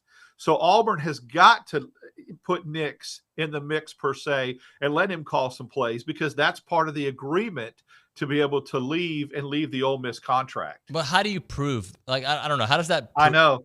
Well, that's like a Lane Kiffin thing. I mean, I'll be honest with you. It's kind of why there was a lot of back and forth on X with it, and Kiffin seemed to be upset about it and posted pictures of Nix being in the Ole Miss, football offices saying he hasn't left yet, that kind of thing. You really can't prove it. You can't prove it. But I think you have to have him included in some sort of scripting of plays with the game plan. It's nothing you can prove, but I think if you do something like that, you bring somebody over, you do it under the notion that, yes, I will give you an opportunity to call plays. You are getting an opportunity to kind of further and upgrade your career. Darrell, last year they had a few, like most teams in the SEC, one-score games, but the ones that I'm looking at, like Georgia, Alabama, so how different could that look this year based on some of the changes that we've talked about? Well, first of all, you would hope that new defensive coordinator DJ Durkin rushed more than one on 4th and 31. That would look a lot different. And I can't guarantee that. I know what you're saying, because I would also think when Brock Bowers is killing you on particular play calling in the second half, that you would adjust and maybe bring somebody else over and shade him a little bit in the secondary. But I don't know. I think that there is the one-score games thing, a lot of that had to do with, I'm just being honest, where they played those games. Jordan-Hare is electric. I think it does matter where you play in the SEC. I think it's so difficult to win on the road. But the one-score games against teams like, when Texas A&M's on your schedule, I fully expect that to be a one-score game. I think that game could go either way. You better learn to win a game like that, or a game like Missouri on the road that could be close, for Auburn to, I think, get where they need to get this season. Darrell, so what do you think? Is this an 8-win team? Is this a 9-win team? Is it a 7-win team? I think it's an 8-win team in the regular season. I think 8-4. I've said this for like 6 or 7 months. I cannot shake that number. That number has stayed ingrained in my brain, that I think Auburn goes 8-4. But what I'd like to see them do is show up for the bowl game, as opposed to last year when Maryland destroyed them and Auburn looked so unprepared and disengaged to play. If you could win 8 games, show a marked improvement offensively, and then win that 9th game in the bowl with the kind of recruiting class Auburn is set up to have in 2025, and how they're just ascending and probably is going to get better in the next week or two, then you are really starting to gain a lot of momentum. Let's be honest. Then you lay that foundation for next year, where a team in the SEC wins 10 games, they're considered for the 12-game playoff. So that's where you just want to show that progress. Darrell, you're bringing that up, and I'm looking at some of our notes. Auburn has not had a winning season since 2019. That just baffles my mind. 2020, actually, the COVID year, they won. Yeah, and they played all SEC games that year and had a winning season in 2020 in the COVID year with nothing but conference games. But yes, they've not. But they went 6-5 that year, right? I thought it was 5-3. Well, they lost the bowl game, so 6-5. Yeah, it was a 10-game schedule, and they lost the bowl game to Northwestern. So right, that was their last winning year, and then 2021 they were 6-2 and lost the rest of their games under Harsin. Started here, and of course. Yeah, exactly. And then, of course, 2022 was just a disaster. You can't finish the way they did last year. That was disappointing. I felt like Auburn kind of got over the hump after they throttled Arkansas and had a really good chance to win 7 or 8 games. And then the disaster with New Mexico State happened, and then not stopping Alabama at 4th and 31. They were looking at an 8-win season last year had they taken care of business. I think that changes this year. And I think they do win some of those closer games, even though, like I said, the three tough road games with Missouri, Georgia, and Alabama. Though I'd like to see, I'm in a wait and see mode with Missouri. They made a great leap last year. Everyone's automatically assuming that's a loss for Auburn.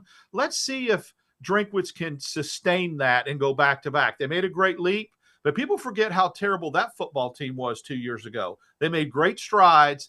Is it sustainable? Automatically giving Auburn a loss on the road in Columbia, I'm not there yet. I think that's not a throwaway game like the Georgia-Alabama games are. Darrell, one more on DJ Durkin. I think he's a really good defensive coordinator. He frustrated fans here because of three-man front with all the tools that he had on that defensive line, how often he went to that three-man front. How's he fitting in? What do you expect from the defense?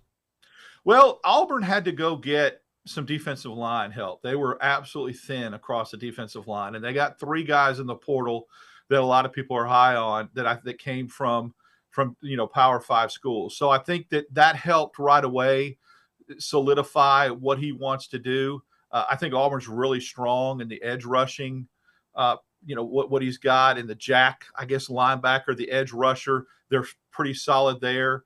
So, and he's known to be a very, very good linebacker coach. And Auburn's got four really senior laden veteran inside linebackers with an infusion of a highly recruited class. Again, defensive line, defensive front, a question mark. The Rakes kid they got, as you guys are familiar with Texas A&M, they got Philip Bleedy from Indiana, Trill Carter from Texas. They had to go get these guys because the defensive line was so thin. And so how they all fit in and what he plays, what style of defense early on in the practice viewing windows, it looks like, that three-man front will be what's used.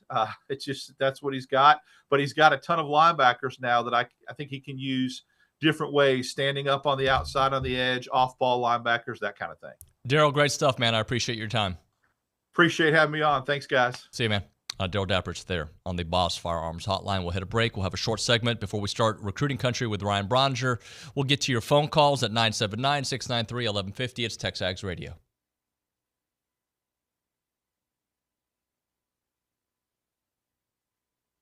Chelsea Reber.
Get your Cowboys hat on, or cowboy hat on, not Cowboys hat. Cowboy hat on. Nick Savage has got some good news for us about a guy who just wore a cowboy hat recently. Nick, tell us the news. Yeah, a little breaking news. I think this kind of went overlooked because I feel like the fan base, and I'm guilty of this as well, kind of took this as a given. But Hayden Schott officially gets his waiver approved for the NCAA. Ryan Brauninger broke that news shortly.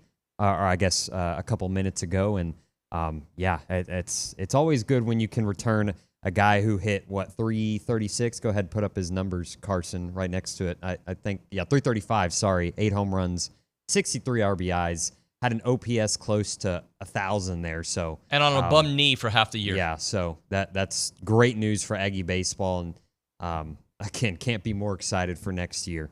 One of the nicest kids out. The kids, am I allowed to call people who are in their 20s kid? That's allowed, right? Yeah. I mean, you're still technically a kid to me, right?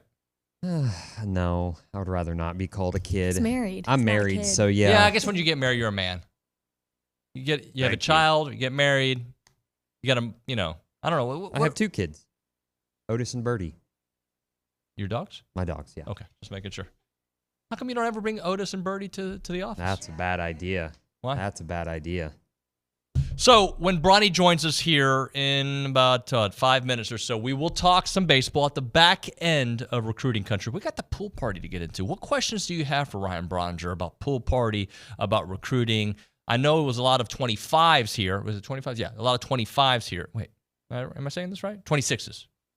Right, 20. They were all 26s. 26s. Yeah, 26. Sorry. It's 24, but we already got our 24s. So we're trying to get the 25s. But the 26s were really here and some 27s. So we'll talk to Bronny about that. We'll get to your text messages. And then Bob Sturm at the end of the 10 o'clock hour. I love talking to Sturm because he's got a really fresh perspective when it comes to A&M athletics and college football. And obviously, we'll talk to him a little bit about the Mavs, I'm sure, maybe the Cowboys, excuse me, the Stars, the Rangers. So some DFW talking points because, when we get John Harris on, we get the Houston perspective. We get Shireen on. We get Dallas and Houston, and we get Sturm on. We'll get a little Dallas and a little A&M. So we'll get into that. We'll get to your phone calls at 979-693-1150. Callie, I thought we had less time. We still have 30 seconds. Read me one text. Give me a good one. Yeah, we had a text from Madden in Houston that said, "Get ready to learn 326, buddy," and that was in reference to the Auburn guy who was on. And then we had a text from Edward in Houston who had sent us some highly graded SEC running backs and wide receivers. That was back in May, and Le'Veon Moss was on the running back list. And Jabri Barber on the wide was on the wide list. receiver list. Yes, at 5. So really exciting stuff there. All right. Bronny on the other side is TexAgs Radio.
All right, we're back here on TexAgs Radio, presented by David Gardner's Jewelers Rollo Insurance Studio. Recruiting Country, presented by Caprock Health System, a faster patient center revolution in care with 2 ERs in the Bryan College Station area. You got the original 24-hour in South College Station on William D. Fitch, and the full-service hospital with ER in Bryan on Briarcrest, online at caprockhealthsystem.com. We've got Ryan Brauninger here.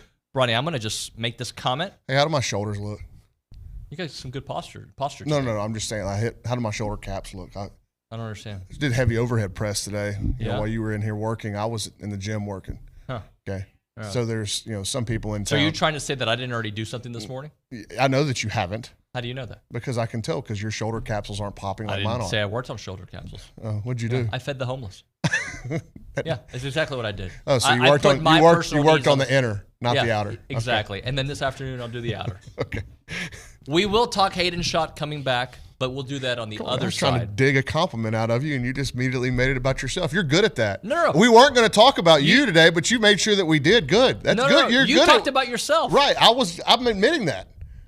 I was searching for a compliment out of you, and we weren't going to talk about you today, but I never. You're so good at it. I never diss you. I don't. I'm the one here. No. I'm stepping in.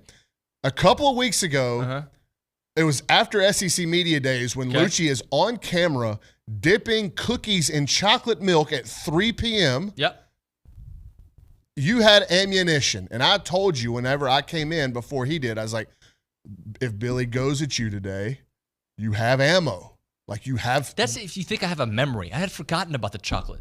When you have kids, you have no memory, Bronny. Dude, I just told you an hour before, and then you let him come in here. You let him, and I told him I was going to get on you about this on air. Okay. You let him walk in here and start hurling arrows at me, and you just sat there and giggled. Yeah. Big old country smile on your face. Yeah, because I'm country. I'm Mr. Country Music. No, but what I'm saying is you had ammunition to fight back. But it was your fight. No. But have my back. I mean, I think you're good. You're really good at what you do. No, but you're missing the point here. Just take some accountability. Can I tell you a story? Just take some accountability. Actually, I won't tell you this story. Never mind. You know what? I should have had your back. Okay, right? Thank you. But like, we can't let this guy just get away with it all the time. But he kind of runs the company, so I'm He just does. like, all right, whatever. He does. So what I'm saying is like we needed a united front, a resolute spirit against Billy Lucci. When I got 4 colleges to pay for, I'm not trying to pick fights with bosses. I'm just but this isn't a real fight. I This feel is like Olin. I'm just trying to make it to retirement. Okay. Well, you did it. Would you like to hear? No Fun Nuño did it. No Fun Nuño was embarrassed my kids the other day at the soccer fields. What'd you do? Should I tell you? You're a crazy person. You're a crazy parent, aren't you?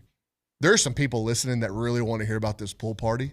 Yeah. No. I'll tell you Now I want to hear. I don't care that it's not a big deal. It's not a big deal. In fact, I'm a little embarrassed. Which ones did you embarrass? I didn't embarrass them. They actually said that's typical. That's on brand for you, Dad. That's what they said. Which ones? All of them were there. Oh, okay. They were all there. Jeez. So I was at Veterans for a training session. Veterans is the field. You were training or they're training? They were training. Okay. And I'm just watching, and another parent was there. We're just watching, and a truck drives through Veterans 60 miles an hour in a parking lot. So I do one of these looks like I'm about to get upset. Then his buddy does it. Then the third guy does it. All within a 10-minute stretch. College kids? High school, but I didn't know at the time. Oh. And all I did, and I'm telling you the promise truth, and Philip Vargas, who's probably listening, is laughing because he knows me. All I did was I did this. I gave that Nuño look of death, and this person gives me the double fingers. Oh, yeah. And they park 100 yards away from me. Do you think I can let that go? Oh, no, I do a beeline. Unfortunately, they were like 18 and 19-year-old kids, all right? When they saw me, they ran into a group of soccer players, and I go, hey, do you have something you want to say to me? And all the kid said to me was, I'm sorry, sir, I was just waving at you. I was just saying hi. Okay. And I shook his hand. I was like, my name's David, by the way. You made you feel good, huh? No, yeah, it did. No. Yeah, it did. It did. And then my wife just goes, are you stupid? What if they carry gats? Like, what if they would have shot you? Carry gats? Yeah. Like, you don't go into a sea of humans and, like, ask, is there a problem Well, here? regardless of whether they had weapons, they're 18, 19-year-olds, and there's a bunch of them. If they decided they wanted to get froggy, I actually felt pretty good. That wouldn't have been a lily pad you wanted to be on. I actually told my kids this. I would have lost, but 8 of them would have died. That's just all right. Can we talk? Because I know the three people that are texting right now. God bless Nuño. Shut up. Okay. Can we talk about the pool party? Yeah, I'm actually getting ready to pen an article about the pool party, and I think the first thing that I'm going to go to is it ain't like it used to be. And is that too soon to say? Does that still kind of rub people the wrong way? I think it makes people feel good. Right, because, and it's not, I don't mean to jab at Jimbo or anything like that. It's just that everything that Mike Elko has done since he's been here has been almost 180 degrees different than what was happening here a year ago, correct? Yeah. So when the pool party looks different than it has in the past, you've been like everybody in the fan base up to this point, and again, we know that it all comes down to winning games, but everybody in the fan base up to this point has been on board with these changes, correct? Correct. It seems like it at least. Difference in, what he said yesterday about they haven't had one kid miss a workout all summer. When I know last year there was a lot of guys missing multiple workouts a week during the season, guys missing training sessions, guys missing recovery, rehab stuff, the list goes on and on.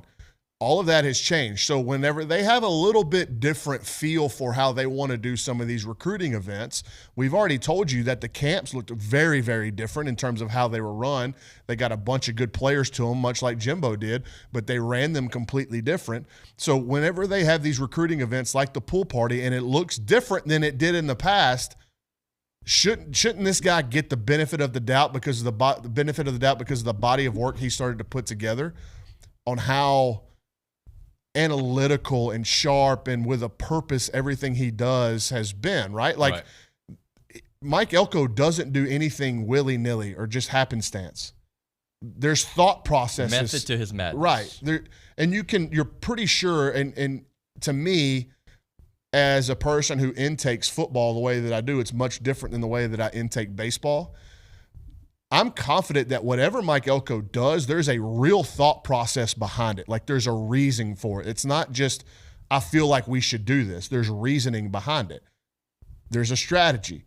And I think there was a strategy behind this pool party, understanding that in a month, you're going to host a massive home game in front of a national television audience with College Game Day here.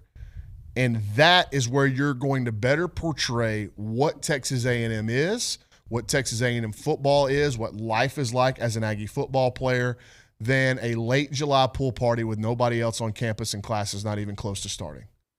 Correct? I love this thinking right now. So it's different. I'm not saying it's right or wrong. And again, the proof will be in the pudding. And yeah, we'll talk about Trey McNutt in a second. It'd be great if they went and got Trey McNutt and Jonah Williams and Kalik Lockett, all these guys that are set to make decisions in the month of August. But if they don't, just stick with the guy. I'm telling you, there's a method to what he's doing, and he's also already in the top 10, comfortably in the top 10 nationally in recruiting rankings. He's got a lot of his class done. This is a trend that he kind of started setting for himself when he was at Duke. They got into August, and a lot of the work, a lot of the hay was in the barns in terms of high school commitments. Yep. Now, you have to fight to hold on to them, and then you want to go be able to add where you need to for the remainder of the class. But a lot of the work is already done. So, again, I thought that this pool party, the way that they went about the execution of it, was more of a jump start for the class of 2026 than it was to try to create any more momentum in the class of 2025. The class of 2025 at the pool party was highlighted by the commitments. The vast majority of them were here. There were a few that couldn't make it from either out of state, but there was a bunch of Cali kids that came in. Noah McHale was kind of up in the air if he was going to be able to make it. He comes in town. There was a bunch of those Cali guys in. I believe there was only 2 from in-state that didn't make it. DeAndre Ryden had a test in Dallas that he had to take so that he could graduate early. And then Tyler Thomas at Dickinson, all that rain, I heard that it was potentially hard for him to get out of his neighborhood because all that rain that South Houston had gotten. Right. So that's just a safety thing. But the emphasis this week was bonding these 2025 commitments so that they could go out across California and across the state of Texas and build that bond so they are tight-knit and close to each other, and they can start working on how do we finish this thing out together. Like, that was the first time that this mass group of commitments had been together all in one place. So they didn't want to distract from them having to go and try to pull in 4 or 5 different guys. Like, let this group form a bond.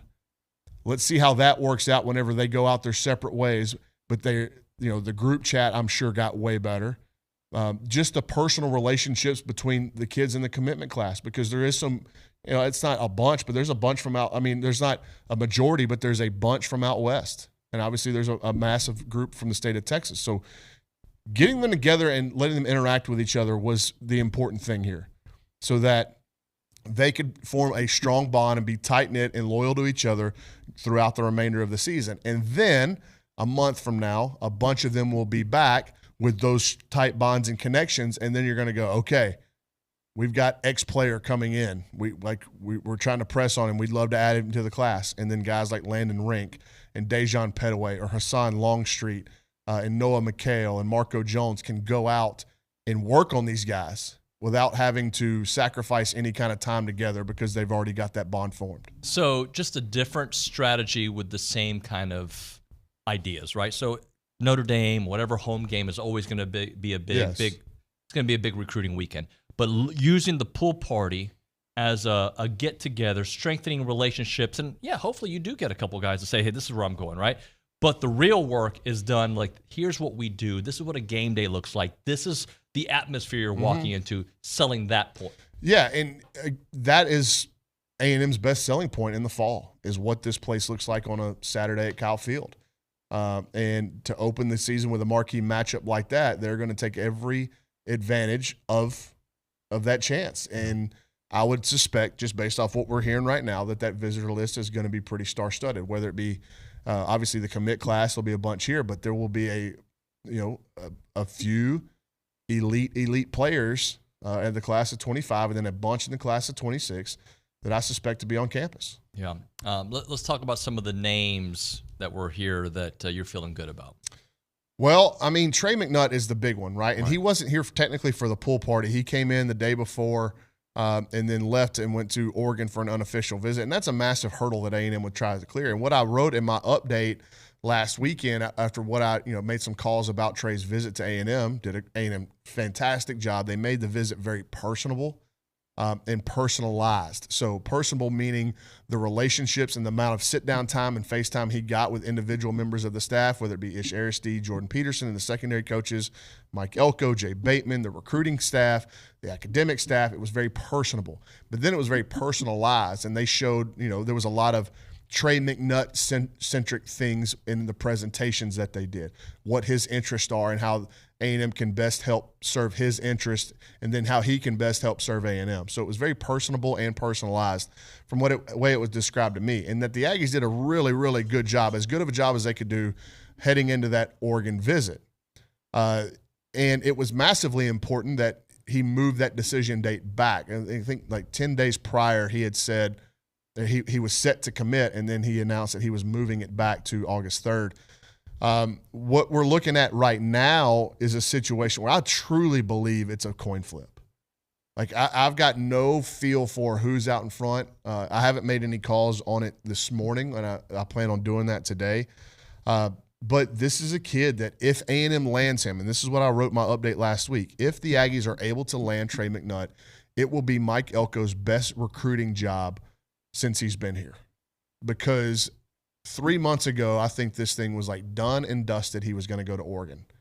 And A&M was playing. A&M and everybody else was playing from behind. And I think more so than anything, when a kid gets kind of set in his mind, okay, I'm going to go to this place, even if his recruitment is still open and he's uncommitted, but he's kind of really favoring one place, it's hard enough just to break into that line of thinking, much less surpass it, right? So like if and I've never asked Trey McNutt this, so I'm assuming, but if the kid felt very strongly that he was going to Oregon, it's hard to just find a crack in the door enough to step through, to break through that line of thinking. Yep. Much less surpass it and open the door for yourself. So if A&M wins out here, that's what they will have done, is they've not only come from behind, but they have completely changed the kid's mind on what his future is going to look like. And I also think that the family and his inner circle, based on what I'm hearing, are like they're very comfortable with the idea of him playing football in the state of Texas. You know, he's a Cleveland kid, but he's been training in Texas. He's a member of Fast Houston 7-on-7. In the graphic, you can see him wearing a Fast Houston shirt. Rose Simon's a guy that's been a longtime trainer in the city of Houston. He runs Fast Houston. He sent a bunch of guys. Leon O'Neal's probably his most famous Aggie, but he sent a lot of guys to Texas A&M. And Trey McNutt has been in Houston training a lot this summer with Rowe in the spring and in the summer. So there is a growing level of comfortability with just being in Houston and greater Houston area for the kid and his inner circle. So because they come down there with him when he trains, and that could play a factor in this thing. I'm not sitting on this radio show saying that Oregon's going to win out or A&M's going to win out. Right. I truly don't know. It's 50-50 right now, but I'm just trying to present the reasons why it could be A&M, and it would be on the back of what Mike Elko has done in the recruitment. And the staff. I say Mike Elko, I mean the entire staff, but also like this level of comfortability he started to have with the greater Houston area. Jonah Williams, LSU, obviously one of the teams mentioned with him. How are things looking with him, football-wise and baseball? Well, I think it's important to understand that this is going to be 99.99% a football decision because of what's happened to the baseball rosters. I mean, you only get 34 players. Right. You only get 34 players, man. So, that's changing. I think we need to have a separate radio segment to talk about what's happening in collegiate baseball, because I don't think people are understanding the fan base and even like the recruiting base, like the parents of some of these travel baseball kids or high school baseball kids. They don't understand what these college coaches are facing. Can you kind of because there's one side of it that is like, hey, there's more scholarships, but right. Well, we'll go into that. Like I want to make this about Jonah, right? So Jonah is a legitimate dual sport athlete, and the way he's progressed on the pitcher's mound on the baseball field makes him I think a professional baseball prospect. Left-handed, big kid, super athletic, been up to 94 miles an hour, but he's also an NFL player. Mm-hmm. Like he's a rare breed of athlete that could play professional sports across multiple sports.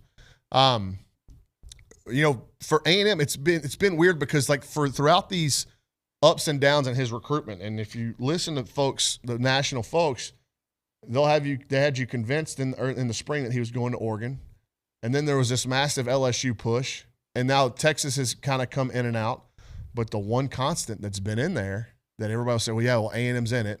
Oregon's taking this lead, A&M's right there. LSU's taking this lead, A&M's right there. So it's kind of like this under the radar, and I feel like Mike Elko has done so much of that, whether it be in recruiting or in like kind of their theme and what they were saying at SEC Media Days. We're not talking about stuff anymore. We've had a quiet summer. We've had a quiet offseason. It's almost like they're just kind of lying in the weeds, doing all their work behind the scenes, and that feels this way with the Jonah Williams recruitment, at least to me. I think A&M has been in a pretty good spot and a not talked about spot for Jonah a lot. I feel the same way with Michael Fasusi. I'm not saying that A&M is going to get either one, but I'm saying that if you read the national stuff, A&M is tertiary when it comes to both of those guys in terms of schools talked about. I got a feeling that they're closer than that. It's just my read of both situations and what we've been able to gather. So we'll see what happens. All of this recruiting stuff, if you are a person that is big into recruiting, and we got one listening in the back room, Carson is just ate up with this stuff. Yep. If you are like that, where you just have fallen in love with the recruiting process, you don't need to throw your toys out of the bin if A&M doesn't get Jonah Williams, they don't get Trey McNutt, they don't get Khalil Lockett. There's so much time now. Right. Talent acquisition, and I'm going to say it till I'm blue in the face on this show because I think it's good for people to hear over and over. Roster management and talent acquisition is almost a year-round thing. And A&M is going to start a linebacker, probably, we'll see. They could start a linebacker who wasn't even around for spring ball in Solomon DeShields, who I've heard is a really impressive looking kid. Heck yeah. And people, let's say that was a receiver. Well, people had they threw their hands up about the receiver position and all this stuff, and all of a sudden Jabree Barber's may come back sooner. And Jacob Bostic is getting really high reviews from folks in the program. So, like, do you not see how this is happening right in front of your face? Where it's quiet and it's happening. Right. So you don't have to just freak out if A&M doesn't get Trey McNutt. They will be able to, under this coaching staff, I very much believe that there will be a plan in place if they don't get their high school guys. High school recruiting is still the lifeblood of any program. You have to go get it. And the priority for Mike Elko and his recruiting staff is to go get Jonah Williams and Trey McNutt. No question. DJ Sanders. No question. These got Jerome Miles, the wide receiver out of Utah. That's the priority. But if they don't, here's how we mitigate that. Here's how we make sure there's no holes in our roster, okay? People talk about receiver a bunch. I picture a scenario that in December, some of these guys that they may have whiffed on under the last staff, what if they're not happy at where they've gone? Mm-hmm. And A&M was right there, and had Holman Wiggins been the receivers coach at that time and Mike Elko been the head coach, maybe A&M wins out.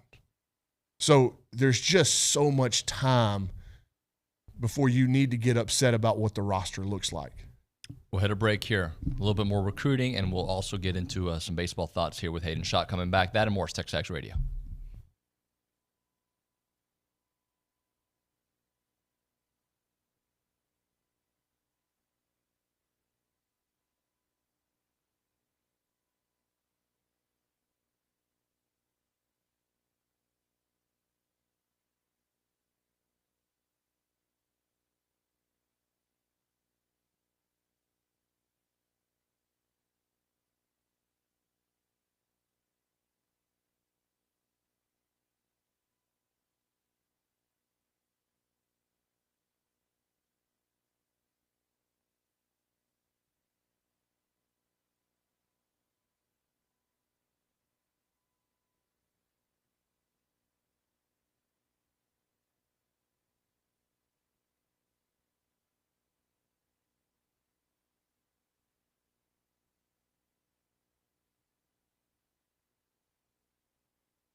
And we're back here on TexAgs Radio. We are presented by David Gardner's Jewelers, Rollo Insurance Studio. Recruiting Country brought to you by Cabrock Health System.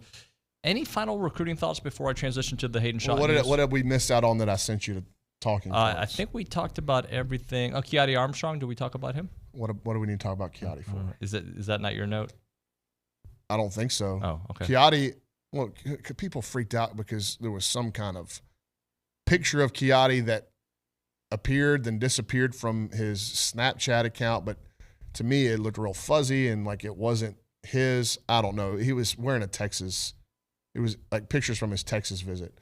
But the same day, Keati posted pictures on his actual Instagram of him wearing A&M stuff. So like I think Keati's fine. But when there are and I shouldn't even address these people. Like we have 95% of our message board posters are great. They come up, they look you in the eye, they shake your hand, they tell you thank you for all the work that you do. And those are the people that we should not placate to, but we should address and make sure that we're talking to them and they're respectful of us and our time. But it feels like because the other 5 are so loud all the time, the other 5% are so loud that we go out of our way to try to address all their concerns and their negativity, and I don't need to do that. Keati's fine with Texas A&M. I've heard nothing else. All right, let's talk about Hayden Schott coming back because Bob Sturm going to join us here in about 9 minutes. So I want to stay on the clock.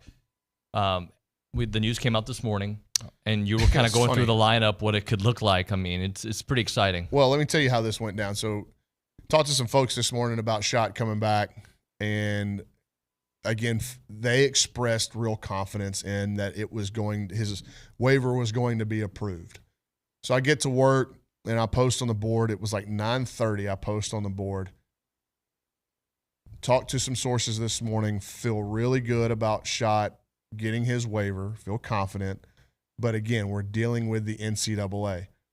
It wasn't but a minute later, like legitimately a minute later, Schott texted me. And it just said, finally, in all caps. Right. So I called him. He's like, yeah, I got it back. I'm approved. I'm in. You can run it. And that's how it all went down. So I posted on the board about feeling confident, but we're dealing with the NCAA. And literally a minute later, Schott said he had gotten his waiver back and it had been approved. And, yeah, that should put a cap on the 2024-2025 Aggie baseball roster, at least the fall one. Like that's what's going to enter the fall. The spring is going to be really interesting because that is when the new scholarship guidelines go into effect, the roster limits and all that kind of stuff. But, man, we just start playing around with lineups and what it could look like. And, I mean, we are so far away from opening day that anything that we put out, it's pure speculation. Everybody knows that, and it's not going to be accurate. And the worst thing you can do is pick winners and losers before the season even starts, right? In terms of like who's going to start, who's going to hit where. But imagine a lineup where a kid like Bear Harrison, the transfer out of St. Mary's, who's 6'3", 210, 220 pounds, with real raw power. Imagine a lineup where he's hitting 8th, because that's what you could be looking at. I mean, just what a year back half of the season that Caden Kent had. Mm-hmm. He may be hitting 9th. I mean, again, you could do this, you could play it out a bunch of different ways where Hayden Schott is hitting 7th. Like this lineup, you're losing Braden Montgomery, an all-time player, an all-time season. You're losing Jackson Appel, a first-team All-SEC selection at catcher, and the offense could be better. If there's going to be a more talented offense in college baseball entering next season, I don't know about it. I'm sure Tennessee's got really good players. I'm sure Florida and Florida State have got really good players. Arkansas, Texas, all of them, they got really good players. But is anybody going to have the depth of talent that A&M's got, where if you make a mistake at any point in the lineup, you could be asking for a new baseball? I mean, I'm having a hard time believing that this isn't one of the top 2 or 3 best baseball rosters going into next season.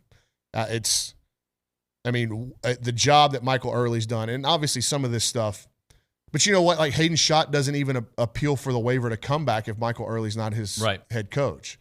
So all this stuff that Michael Early has been tasked with, it's a lot like Mike Elko. And one of my recruiting articles or one of my weekly articles soon, I think, is going to be comparing Mike Elko and Mike Early and how similar some of this stuff is. Right.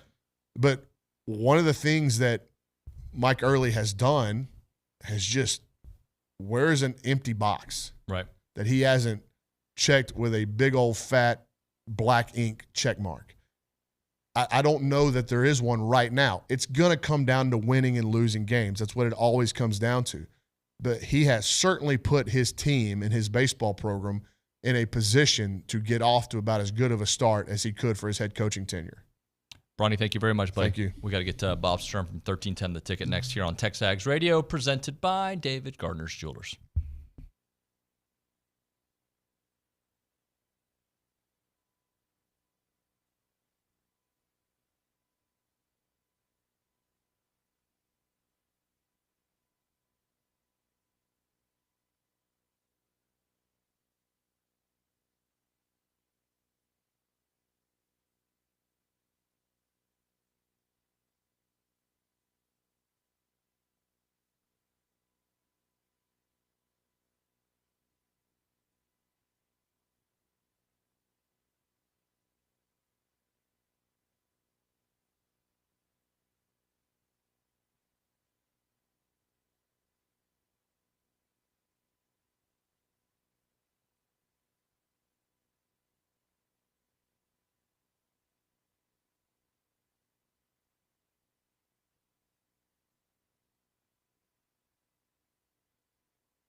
All right, we're back here on TexAgs Radio. We are presented by David Gardner's Jewelers, Rollo Insurance Studio. Let's go straight to the Bob's Firearms Hotline. Bob Sturm from 1310 The Ticket joining us. What's up, Bob? How you been, man? Hey, how's it going? Where are you right now? I am in Ventura, California for Cowboy Camp 2024. We go again. That's what I figured. I just wanted to make sure. Anything Yes, sir. jumping out about the Cowboys right now? Well, just no one has contracts and chaos as usual. And, fan apathy seems to be a player this year. I don't know if that will change, but I feel like the 2023 season, and more specifically the playoff ending, kind of made a lot of people cross the line to I don't care anymore, which is a weird feeling for Cowboys football, but they've lost the public trust, I guess. I don't know. So whether it's coach, quarterback, owner, all of the above, it feels like everybody is sending their dinner back to the waiter to take it back to the kitchen and try again. So I don't know. They're going to need a little shot of optimism here in the next couple of weeks to get this thing cranked up. But of course, they'll tell us they've sold all the tickets and they're the Cowboys. So we'll see what happens. Do you think had they just made the simple change at coach, it would change all the optimism? Yes and no. I would say, it's weird. All the conversation about coach and quarterback, and I get called a homer all the time for making this point, but coach and quarterback have won 70% of their games in the last 3 years. When you're, I know in college football, people laugh at 8-4, but I will say in the NFL, if you're hitting 70% win percentage, you are one of two teams, and the other team is the Kansas City Chiefs, a flat out dynasty. And so, if changing a coach who goes 36-15, or changing a quarterback who goes 36-15 in the toughest league in the world, is the answer, then I think we're just creating a diversion. Now, if you want to talk about 30 years, if you want to go back to 1995 and say, why hasn't this team done anything in the playoffs in 30 years? Okay, well, that's a different conversation. And to that one, the real source of your frustration is the Jones family, because, there's only one general manager in the National Football League who does not have a contract because he cannot be fired. The last day that he's the GM of the Cowboys is probably the last day he is living on the planet Earth. And so, it's a weird situation, and it goes deep, and, public trust and stewards of the franchise and all these things, there comes a point where people get super frustrated. And I have to tell you, this is my 27th Cowboys camp. My beard is now whiter than it was when I started all this. And I will just tell you that I've never really seen this many people kind of checked out on Cowboys football, which is weird because, like I said, 12-5, 12-5, and 12-5 in 3 consecutive years suggests that you're one of the best teams in the NFL. Bob, the reason I started off with optimism potentially with changing a coach is because we've seen it here. Jimbo, knocked on the door, but we talked several times on the show like things were just going south. Mike Elko now, a lot of optimism for the way he goes about his business. What have you seen from afar? Well, yeah, I love it. I love his approach. We enjoyed the heck out of visiting with him. He seems to be exactly what, the Ags need in terms of, business only approach.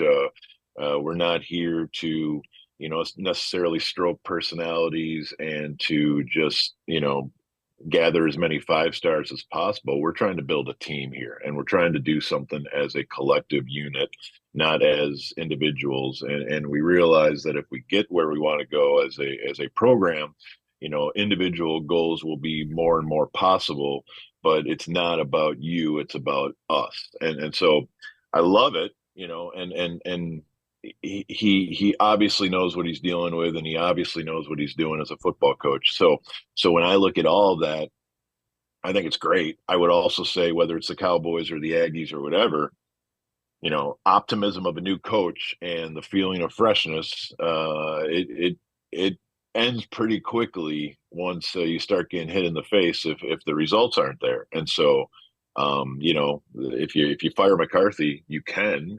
If you fire Jimbo Fisher, I think that one made a little more sense as we're looking at a body of work that was not anywhere close to 36 and 15, like McCarthy was. McCarthy's at the top of the NFC. Jimbo was having a very difficult time getting results on the field. And I think, in both cases, you bring in a new guy, everybody's excited. This is fresh. This is awesome. And if you get out of the gates 2-3 or something like that, it turns into a cycle. So I believe in this change the Aggies have made. I really do. But I also, can project 2 months ahead of time from now and say, how are we going to feel about Halloween, when this thing gets going, are we going to say, well, he just needs 3 years or something like that? Or are we going to say, this is obviously a better change right now? When I look at them and I look at what Jimbo did the last few years, as dysfunctional as it was across the street, they were in every game that they lost. And I know that's kind of par for the course in the SEC, but these one-score games that sometimes the decisions on plays that they would run, or a stupid penalty or a stupid drop pass, there were so many of those things where they had chances to win every one of those games. I feel just alone a change in philosophy and a healthy quarterback, which goes a long way, should give you 1 or 2 more wins. Yeah, there's no doubt. There's absolutely no doubt about it. And that's been, following this Aggie program here these last several years. It's just the common threads, and you just hit on both of them, is they're in every game. So clearly the roster has enough quality on it that the results that everyone wants are very possible. They are there. So the quality is there, and you just, at any level of football, you simply cannot reach your potential if you're changing quarterbacks 3 or 4 times a season. And so, I realize a lot of that is bad luck, and you just are rubbing that rabbit's foot, hoping that this is the year where you can actually, go all the way back to a Kellen Mond season where you have the exact same quarterback the entire season, and you're just like, wow, what would that be like? We can't remember back that far in some respects, because it's been so difficult to even go a month with the same QB to try to get some cohesion and some production out of the offense. So yes, it absolutely starts there. And then of course people will say, well, actually, Bob, no, it starts with the offensive line, keeping the quarterback from getting creamed every single week. And I get that too. But yeah, these are very, very obvious and clear keys for the Aggies in 2024. Is they got to get some continuity at quarterback, and if they do, we all know what Connor's capable of, and what this offense should be capable of, obviously with the new OC and everything. Which games are you going to try to come to this year? Well, we're putting that together. I just acquired my Notre Dame tickets yesterday, and so I'm fired up. We're going to get down there for that one, and I think we're definitely doing LSU. And I'm not sure which road game this year, but there's a number of times where I want to be in the stadium this year, and I also will say that I am very pleased that August 31st is a night game. So thank you for that, everybody. Heat's a real thing, sun's a real thing. I can wear my bucket hat, but I don't have much sun cover up here, if you know what I'm saying. So I'll be in the house 3 or 4 times this year, and be by the TV the rest of the games. But no, it's an exciting time, and all you got to do is hear Coach talk once or twice, and you're fired up to get to the season, which is right upon us now. We've made it. We've made it to football season. Bob, I look at the new additions to the SEC, and I'm going to ask you about both Oklahoma and Texas in a different way. Look, Texas has got a really nice schedule this year and next. Oklahoma has a rough schedule. There's no doubt about that. But I want you to kind of look at them. They're going to figure it out at the SEC level, that's for sure, at some point. But 2-3 years from now, like, what do you think it looks like for these two programs? Man, that's a great question. And I assume the quality of those programs over the course of decades verifies that they will, in fact, figure it out, and that they will, become proper citizens of the SEC here in no time. And I just think it's great for all of us as we try to fathom the next 5 years of college football, and it's even somewhat surreal to understand that we're looking at a playoff this season, and so to bring in those programs and then to have the playoff and just all this change. At some point, we think it will settle down and we can just actually go about our business of playing football. But I've seen enough over the years to know that when you have the resources and you have the commitment from everybody to say, let's go climb this next hill. I don't have any doubt that while there might be some growing pains, especially I would think for Oklahoma right off the bat, but I expect Texas is in such a great position to just hop into this conference and get going. Now, are they going to find that the 6th and 7th and 8th toughest games on their schedule are much tougher than they used to be? Yeah, probably. But at the same time, we know what they're capable of. We know the type of players they have. And we expect they're probably going to hit the ground running, and so I don't know what to expect. I'll be super honest with you. I expect wars every single Saturday in the SEC, and I think it's cool to have the gang all back together, and I think it's going to be a lot of fun to compete with Texas and to compete with Oklahoma and to do it in this new brave world that you better be running full speed if you want to keep up. So other than just undivided excitement and anticipation for what lies ahead, I'm entering this thing just knowing that college football will never be the same, and I think it's going to be awesome.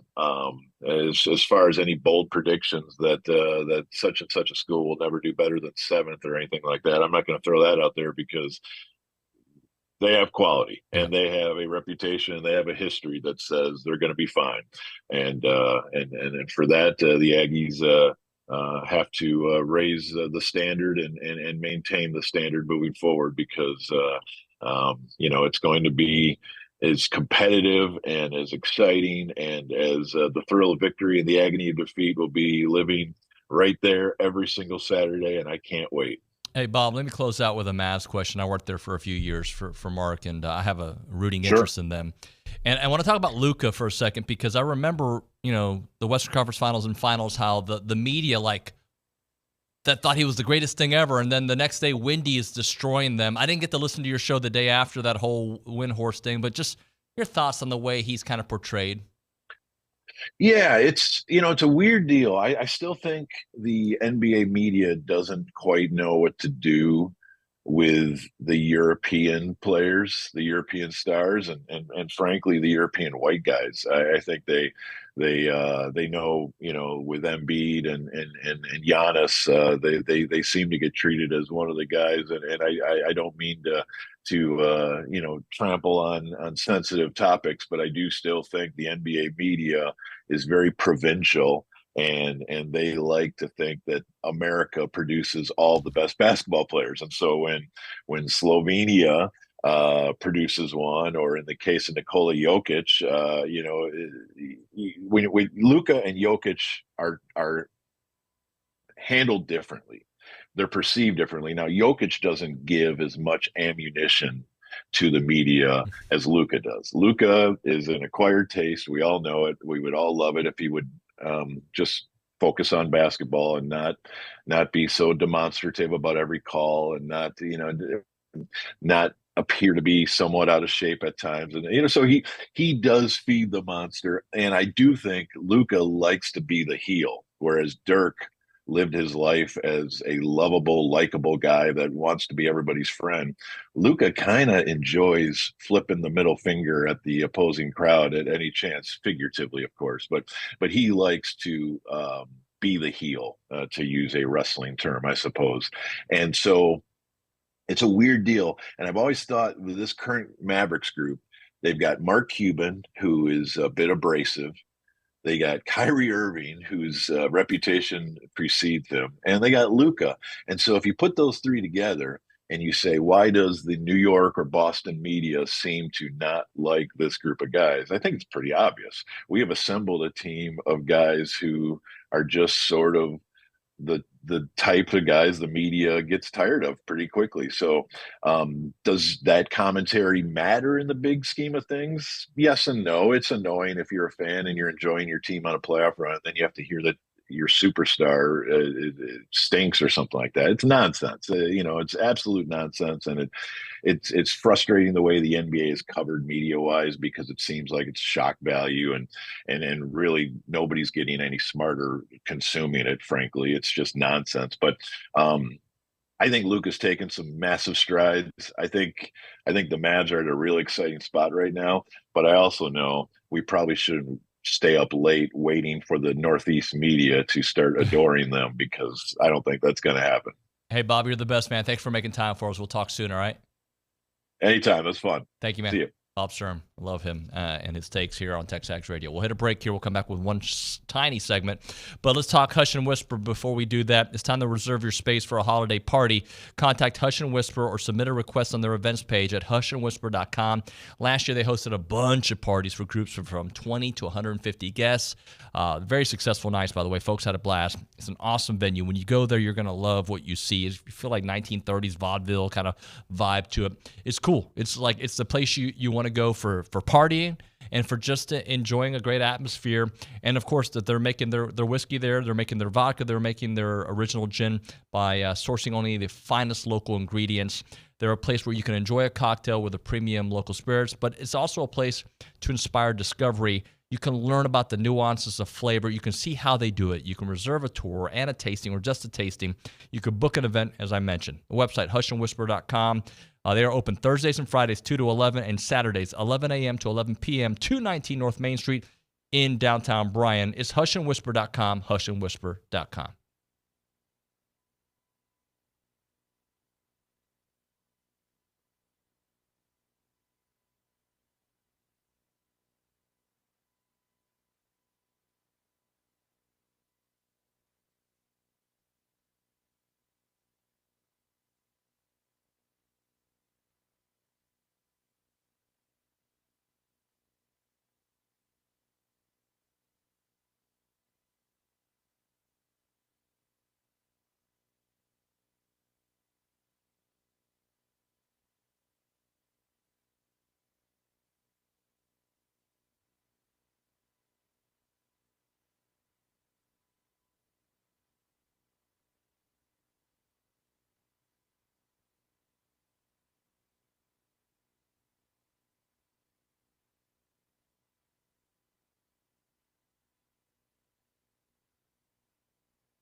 I actually started speaking before I was allowed to speak. It's time to end the day with Double Daves. Let's do that, ladies and gentlemen. As I find my copy, which I should memorize, caller number 12, 979-693-1150. We're going to hook you up with your choice of a dozen pepperoni rolls or a large one-topping pizza from Double Dave, serving Aggieland since 1984 with your favorite pizza, with your favorite world-famous pepperoni rolls, reliable in-house delivery, bringing piping hot goodness straight to your door. Just click on doubledaves.com and your favorites are on their way. How about Bob Sturm? He was great. Really appreciate his analysis here on the program. I also thought we had some really good guests today from Darrell Dapprich, who gave us the insider's perspective of Auburn, and Dave Shumate, really good insight to Jimbo's time at A&M and beyond. Really like talking to him, and of course, the great OB. Tomorrow on the show, we're booking a couple different guests for you right now. Connor Choate going to be on the show. How about that? We'll have Connor on the show. We'll have a Georgia insider. I believe we'll have Stephen McGee. We'll have AT, and of course, we'll have Olin Buchanan. That and more. Thank you so much for watching. We'll see you all mañana.